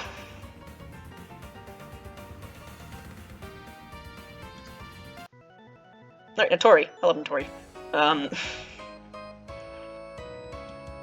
Man, an hour and 12 minutes, huh? Been at this for like 3 hours now, haven't I? Huh, how long am I gonna do this? I'm at 8%, by the way. Yeah, 3 hours. I'm at 8%? Wow. But, yeah, I guess the way I could start this, so I actually got into, when I first learned about Touhou, I learned about it through, some of those, you know, like, parodies. Those Team Fortress 2 parodies of Touhou parodies, you know, like the Jiromiyu one. That's how I first got into Touhou. And then it was like, Jiro's theme is pretty good, so I'll go listen to the original, then I'll listen to the other music, and there you go. And I guess the reason I bring that up is, my favorite character from Team Fortress 2 is the Engineer. And the Engineer is, like, actually one of my favorite characters in fiction. Because, I think I said before, I like characters that are Texas stereotypes. And of the Texas stereotype characters, the Engineer is the best one. And he also builds shit. Building shit is cool. And that's important to say, is when I was getting into Touhou, one of the characters I gravitated towards first is Notori, because, you know, she's the building shit character. So, Notori has been one of my favorite characters for a while. In fact, she was my favorite character until On became my favorite character about a year ago. So, like, spoilers, she's going to be in second place, I guess. You know, it's a lot of things I like about Notori. I like the whole engineering stuff. I guess she appears a lot in, like, the manga, and she's always great when she appears. She's, like, one of the reoccurring characters that Zun uses. It's been a thing since, like, 13.5, where, because, you know, in 10, she's, like, really shy, because, like, you just she thought she was invisible, and then you just start shooting at her, and she got really surprised, and you're at her hideout, so she acts really shy and stuff, so people assume that she's a really, like, shy and not very outgoing character. And then in 13.5, she's like, no, she's very outgoing, she's a saleswoman. Because she is, like, the main representative of Kappa, and, like, she needs to sell shit, because I don't know anything about the Genzokyo economy, I don't think anyone does. but I assume building shit costs money, and the Kappa like building shit, so they need money, so it's Notori's job to make sure they get money, so she's a very aggressive businesswoman. That is mostly what she does in the manga. Which is fine. It's not my favorite aspect of her character. I prefer the whole engineering stuff, but I understand that she's like that because that's the role she needs to fill in the story. And so she fills that a lot. It's mostly when she shows up in the manga. Except kind of recently with Lotus Eaters, where she like became friends with an otter. They played the Game Boy or something. I don't know. But yeah, there's a lot of things I like about Notori. She's adorable. You know, that's a good thing. She's got a nice hat. Oh, the voice cracked there. What was that? Can I make that noise again? Hat. She has a nice hat.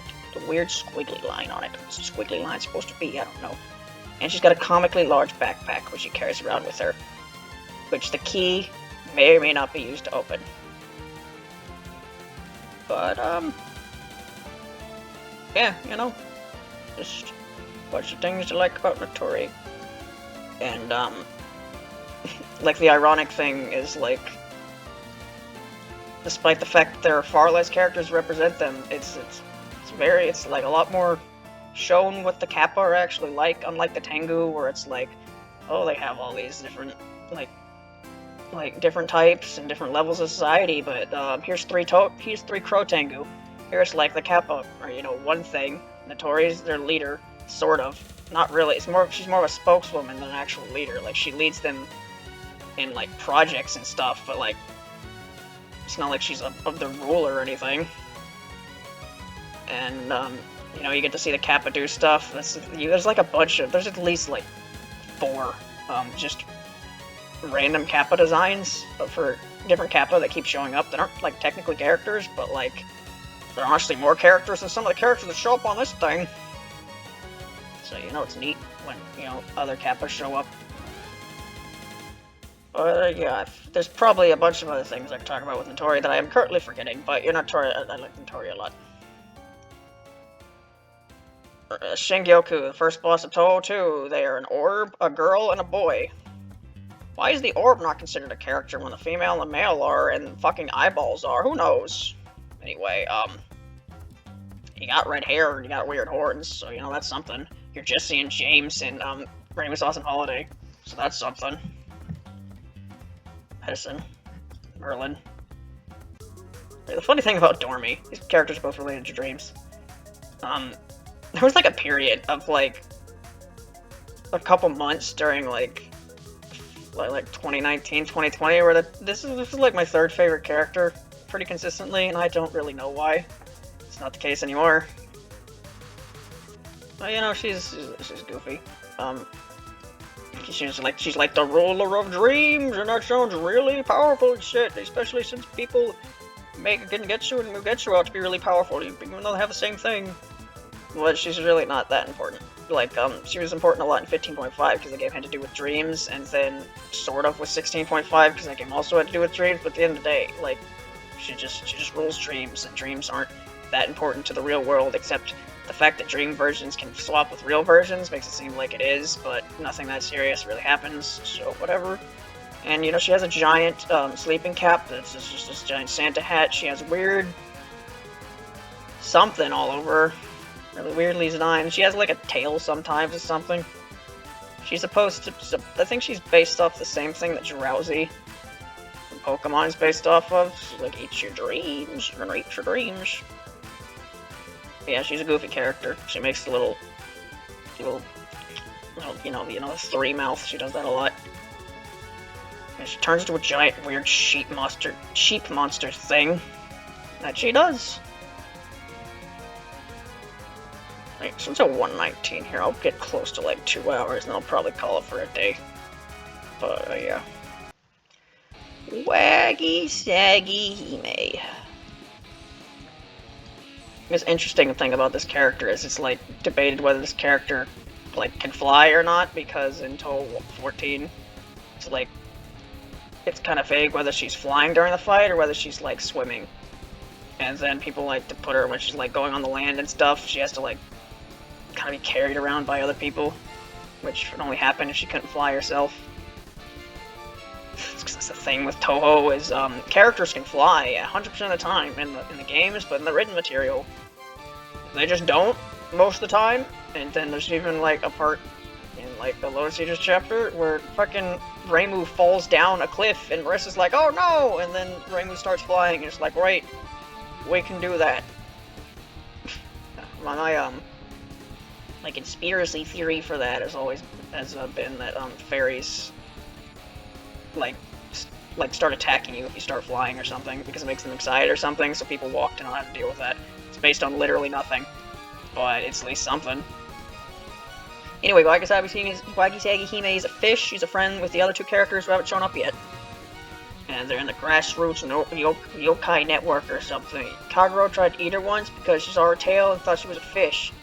And then they became friends or something, I guess. And, yep, she's a fish. She's certainly a fish. Mamizo is Zun's favorite character. She keeps appearing and everything. Mamizo's fine. Character a lot of people don't like, and other people do like. Like, whatever. She's Zun's favorite character. She's gonna appear in everything. There are worse characters that Zun has appear in everything, named Okina, that I'd rather him write about Mamizo more than write about Okina, you know? I mean, Mamizo's fine. She's just like a fucking goofy old lady.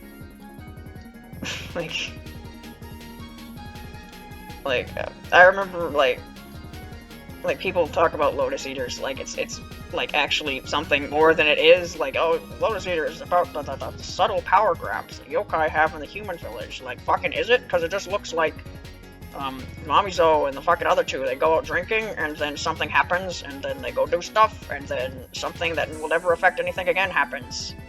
And that's most of it. And Mamizo is just kind of there. She said darn tootin' in one of the panels. Fucking... Yeah. I guess, like, the most notable thing about Mamizo to me is that, she has that human disguise form that she uses mostly in, Forbidden Scrollery. She uses a bit in Lotus Eaters, and I just think that design is just better in every way.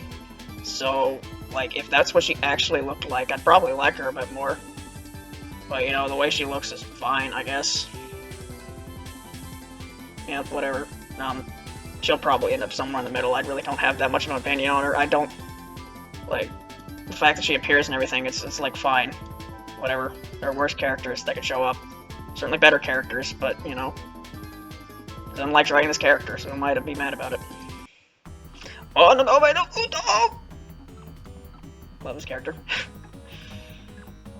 This is a goofy fucking character. Right, so Mononobe no Futo, she is from the ancient Japan, yes, and she wanted to help Miko. In order to help Miko, she started a religious fucking war. Yep, she is a war criminal, but doesn't matter, because it's part of her goofy backstory, yes. And then, she had far too much faith in Miko, because Miko was like, alright, I don't know if this whole, like, coming back to life thing's gonna work, so I'm gonna test it on you first. And Futo was like, okay, I believe in you, Crown Prince, yes. And then she does that, and then, before she does that, Tojiko is gonna do the same ritual, and Futo's an asshole.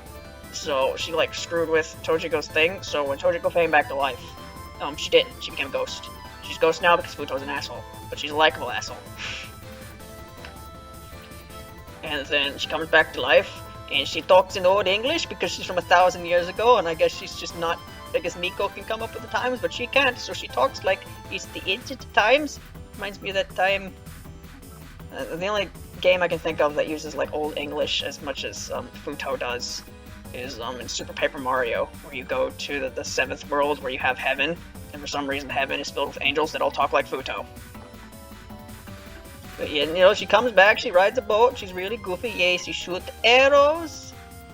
She rides a boat and shoot arrows, and she set things on fire. Yes, she really likes setting things on fire, except I don't think she's ever successfully set anything important on fire, so she's also probably really bad at it. I don't know, goofy, it's just like, Futo's a really goofy character.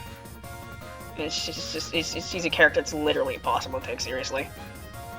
she's just great whenever she shows up, and she just talks, and I like doing the stupid voice. Yes, I'm Pluto.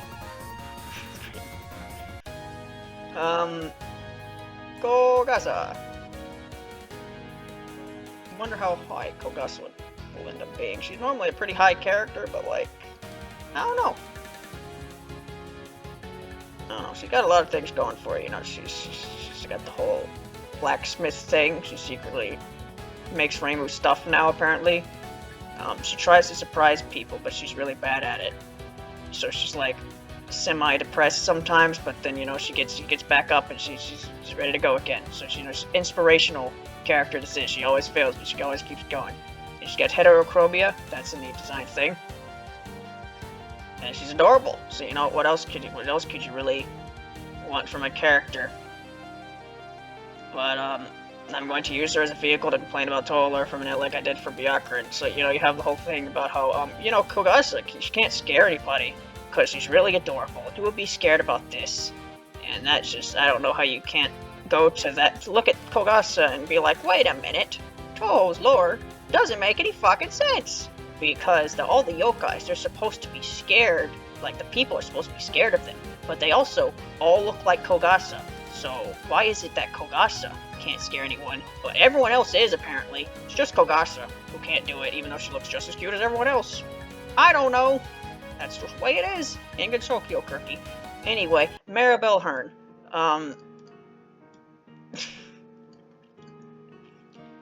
I don't know. Like, she's Yukari. That's the biggest thing about Maribel, is that she's Yukari. And, like,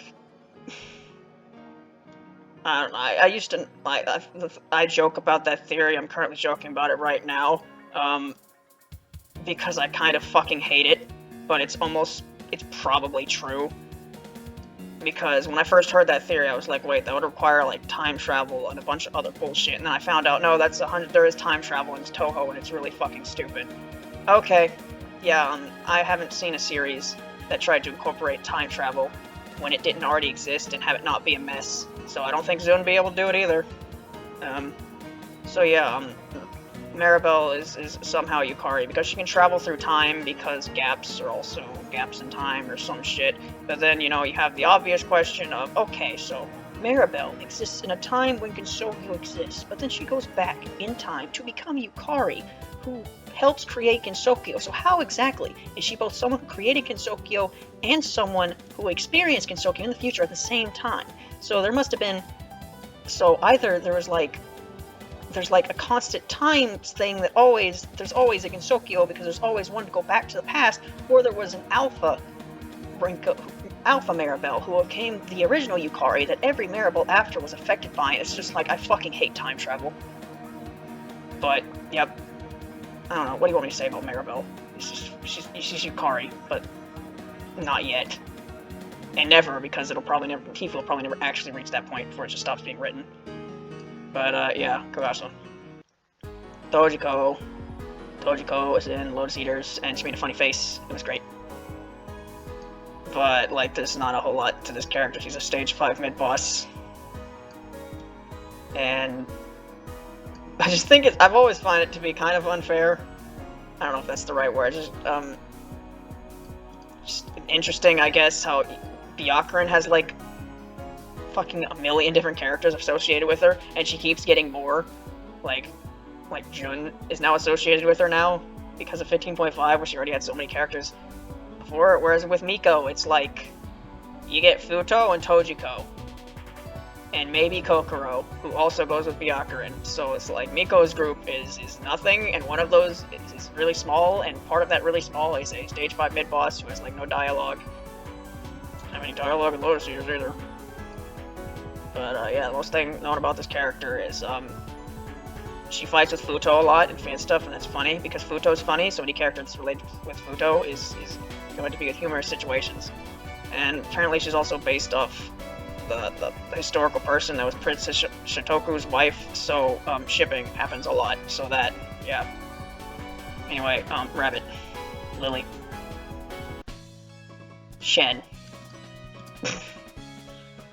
What's not to love about Chen? She's a goofy little kitty that goes around spinning. I think she has a completely new design in the Satori manga, which I do like. And then she's friends with Orin, and then she has a Kitsune as a mom. She has a goofy hat. She's the second character to be named Orange in this series. I don't know. Just like nothing. Is there anything negative to say about Chen? Not really. So let me catch him. Right, so I remember when I was first getting into Touhou, and I was like, I'm pretty sure the way I was learning lore about the series was very awkward. I was like going through music and like reading comment sections and shit, and it was a very inefficient way to do it. But I remember when I first got to this character, and I found out what their ability is. Their ability, from what I understood at the time, is they say something, the opposite happens. That is the dumbest ability I've ever heard. It's not quite like that, but honestly, it's so similar to what that is that saying it's not like that is kind of just arguing semantics. It's like, oh no, she doesn't automatically say it, and it automatically happens. She says it, and then the course of the universe is changed in such a way to where that is way more likely, basically guaranteed to happen eventually, and it's just like, this character says words and can change the course of the universe. That is extremely stupid. Like, and it's not like other characters like Gramilia, where it's like, whether her, like, she can manipulate fate, whatever the fuck that means, but she's never been shown to actually be able to consciously do it, so it's not as stupid as it potentially could be. Sagame's ability has been used multiple times as a plot device, because that's what she is. In 15, she plans the invasion of Earth from the moon because Lunarians are assholes, so instead of, like, fleeing to Gensokyo, they have to destroy Gensokyo first because it's not pure, because fuck them. That plan changes because Sagome says it changes. She has the opposite of it changes, so that means it changes. So Touhou 15's plot happens because Sagame's ability is a plot device. And then in fucking the Sumereko thing, that thing. There's one thing about the Sumereko thing that I didn't even bring up. I'm pretty sure like Okina and Yukari show up in that. They have like a really brief and uninteresting conversation, and I'm pretty sure that's the only interaction between those two. Figured there'd be more. It's just not, from what I remember. Anyway, Sagame shows up. She's like, the fireworks will continue to go on, and then if the fireworks don't go on, because events happen caused by her words to make things go out of control. So what I'm saying is, this character can consciously do anything, basically. Like, there's no limits to this character's ability. As far as you know, she can basically say, the Earth will continue to exist for 1,000 years, and then the fucking sun will blow up in 100. Like, it's such a stupid fucking power, and it's just made as a plot device, and it's just so stupid. And, there's not much of this character outside of that stupid power, because of her power is so stupid, she can't talk. So, not much of a personality from a character who can't talk is there, so there's basically nothing, but this character's power is really stupid, and there's barely a character anywhere out of this, so there you go, you got some negatives and basically nothing positives, so this character's gonna be pretty far down, because, like, what do I even say about this? And then she's friends with Dormy for some reason, I don't know. Because, like, something happened in 15 where I think Dormy did something Sagami asked her to do, so she's dead, so they're friends now. Okay. 10. Oh boy, Ryuji Utsuho Oku. I've been waiting for this one. So Oku is a character who, you know, she's really cool. Her design's really cool.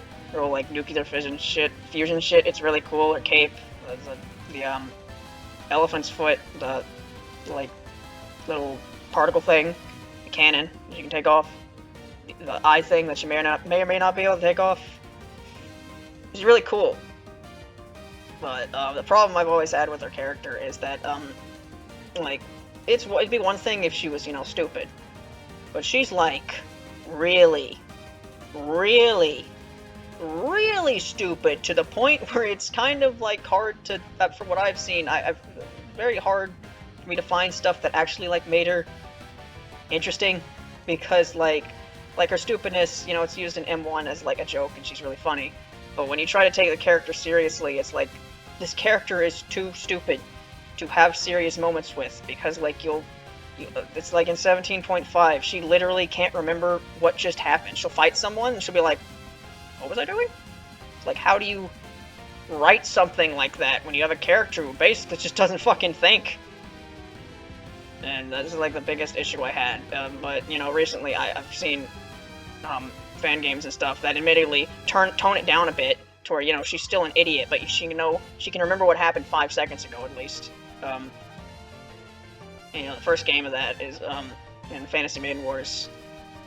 They like try to give they give her an arc where, you know, she's still stupid, but she can, you know, she can still think and like have like she's written like a stupid character who can still like analyze what's going on, and you know, she's actually given like a proper arc, and it's one of the few games I've seen that actually try to give Oku a proper character arc, and I like that because that's like one of the things that she's been missing from making her character I actually like. The other game, Sokyo Odyssey. Oh my god, that game.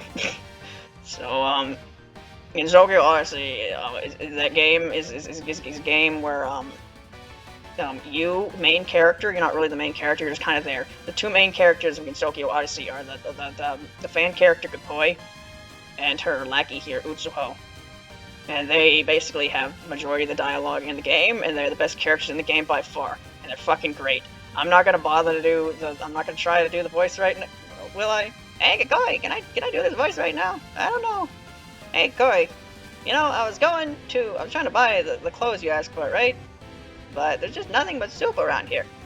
How am I supposed to, like, get clothes if there's nothing but soup? Oku, did you go to the soup store? Well, yeah, of course I went to the soup store. Oku, why the fuck would that be?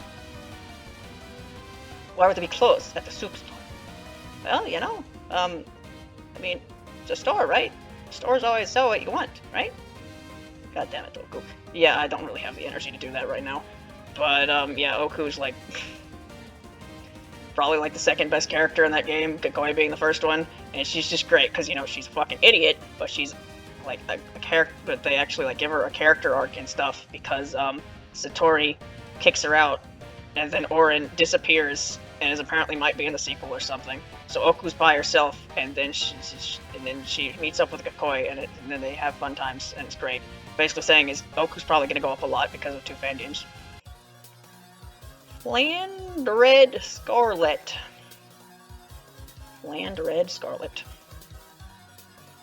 So, yeah, I was saying earlier, I hate the fucking stabby Koichi. I hate the I'm a fucking psychopath murderer Flandre. That shit sucks. If that was what Flandre was actually like, she'd be near the bottom. But that's not what Flandre's actually like. Who knows what Flandre was like for the longest time, because for the longest time, Flandre was a character who showed up in Touhou 6 and disappeared except for, like, photo games. And then in 17.5, all of a sudden she's like a really important character. Actually, she's she might be maybe the third or fourth most important character in the series right now. Well, whatever. And it shows what she's actually like, and the actual Flandre is fine, you know. I prefer when she's a bit more of a goofball, but you know, I can understand why she's not written like that. But how she actually is, you know, she's really violent and stuff. It's not like she's murderous. She just likes to fight. That's the thing about cheating detective. It's a battle manga, so it's like a battle manga at this point. So it tries to be more serious, and it tries to make Touhou characters intimidating, especially Flandre. She looks really goofy when they try to make her look intimidating. Because she's kind of just a fucking goofball. But yeah, Flandre, she's, like, fine. In most stuff she's in, she's fine. As long as she's not, like, the fucking, I'm gonna murder everyone because then she's fine. Her wings are really unique. And the whole, like, Yuma thing in 17.5, that was just pretty cool. But, yep, you know, Flandre, she's fine. Satori is, Satori is also something. What is Satori?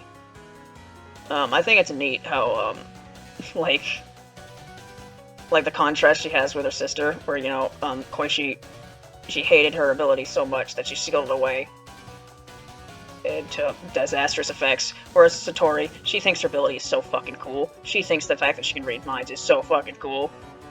Like, and she uses it to, you know, cheat in the cheating detective, you know? But, yeah, you know, Satori, I don't know. She's pretty cool, I guess. She's has the whole mind-reading thing going, and, you know, that can be used for some interesting stories. And then she, like, manages the vengeful spirits of former hell or something, so, you know, she's really busy. And she has a nuclear bird and Hellcat as pets. She has a bunch of other pets too. She's like a bird, like a weird looking bird. But yeah, and she could read the animals' minds, which makes me wonder what degree of sentience do animals have in Touhou, because Touhou, like, it's supposed to be, it's really weirdly done the way it is, but it's supposed to be like our world somehow, even though time doesn't really progress in Gensokyo, but it's supposed to go with the real world, so it's like weird Simpson-esque bullshit. But if, like, animals in Gensokyo are supposed to be like animals in the outside, in, like, real life, like, what? Does that mean animals, like, do they think? Like, when Satori reads a dog's mind, what is she gonna hear? She's gonna hear, like, I want food, give me food, I want food, I am doggy. Probably. I don't know, this has nothing to do with Satori, because I don't have much to say about her. She's one of those, you know, she's great, but, like, I don't have much to say characters. Ugh. Another 142-minute mark, I'm probably gonna stop after these two. Right, Zanmu. Yeah, when I was talking about Okina earlier, I said something like, why should I care about a character's lore, even if I don't care about the character? That's very much Zanmu. She apparently has a shit ton of lore that you can write paragraphs about, and I don't care about any of it, because I don't really care about this character, because what does Zanmu do in 19? Turns out Zanmu is the big bad Grandmaster plan, chess Grandmaster Zanmu. She knew everything that was going to happen in 19. Everything that happened was to her plans, because she is so smart and shit, until the very end where, like, Rika told Reimu something, and then Reimu was like, no. And then Zanmu was like, shit, I guess I'll change my mind. So she does. So, and it's just like, I don't care. Very uninteresting character dynamic to just be like, yep, this character is super smart, and everything that's happened is actually part of her plan. Even the things you thought weren't part of her plan, they actually were, until the very end, where I guess she was impressed by Reimu or something, so she just decided to change her mind. So yeah, the only reason she didn't get her way is because she changed her mind at the end, and not because, like, you did anything to stop her. Oh no. Yeah. I mean, her design is kind of neat, I guess. She's, like, really wearing baggy clothes. She rides a rock, like the pioneers did back in the day, for the entirety of the game. And she has, like, weird little horns, because she's like a human turned Oni or something. The most notable thing about this character is that Hisami is just Hisami. Like, if Hisami didn't exist, Hisami would have nothing. Clown piece. I fucking love this fucking idiot. Right, so I was getting, it was around, like, 2015, early 2016 when I was getting into Touhou, so, you know, I think either 15 or 14.5 was, like, the newest game at this point. So, Clown Piece, she was a big character, because, you know, the game was recent, and 15 is, like, the last new game that people really liked, apparently, because, like, every single game after that, like, the fucking popularity of characters in the game itself just took it in a fucking nosedive. Don't know why, but 15 is the last game people really talked about, I guess. So, Clown Piece was really popular, and she was really popular for being a fucking meme, because, you know, she was really fucking hard for a Stage 5 boss. And she's just, and people would joke about how bullshit she is, and she, you know, she dresses in American attire because it's supposed to be, she's making fun of Lunarians because humanity planted the flag there, and that made the aliens very upset, apparently. So she does that to mock them. She's also a clown, so people make America jokes and clown jokes and a bunch of jokes. Clown Face is a very memed about character even to this day, but like back then she was like everywhere. She was the joked about character, and that's what I saw her as for a long time. She was the funny joked about character. And then I read the fairy manga, where Clownface is a main character, and I think the third or fourth volume, I actually don't remember how many volumes there were. I think there were 3. There might have been 4. I don't remember. But Clownface is the main character, and she's great because it's a surprisingly interesting story, because Clownface, she's got to live in Tokyo for some reasons I don't really remember. I think it might have been the whole Katya plan at the end, whatever. So it's a bit of a fish out of water story, because Clownface, she was from hell, but she's in this new place, and she's got to get used to it, and like, Reimu kicks her out at first until she changes her mind and lets her live under her floorboards, where she still lives. She lives under Reimu's floors to this day.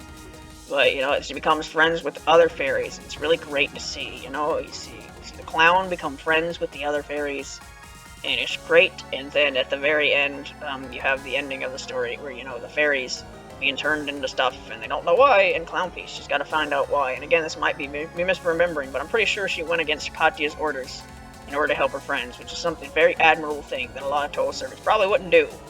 And she probably only did it because Clownface, I don't know, Clownface is great, that's what I'm saying. And then, you know, ignore what happened for the rest of that, where Okina puts her in a chokehold for doing the right thing.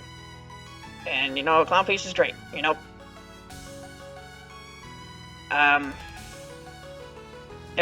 Pretty much every time I've done a sorter for the past, like, couple years, like, Clownface was my favorite fairy, but, like, barely. She was, like, right above the 3 fairies.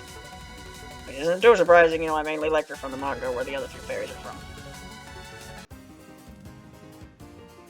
What do I say about Minariko? 69. What do I say about Minariko that I haven't said about his sister? I guess one thing is, back when I played Lost Word, one of the characters that I do remember liking more from that game was Minariko. I don't know, she was in a surprisingly large amount of stuff, and she was just kind of a nice character. A bit of a goofball. But, yeah, other than that, you know, there's nothing wrong with Minariko. She goes around, she grows the crops, she's the autumn harvest. Autumn goddess?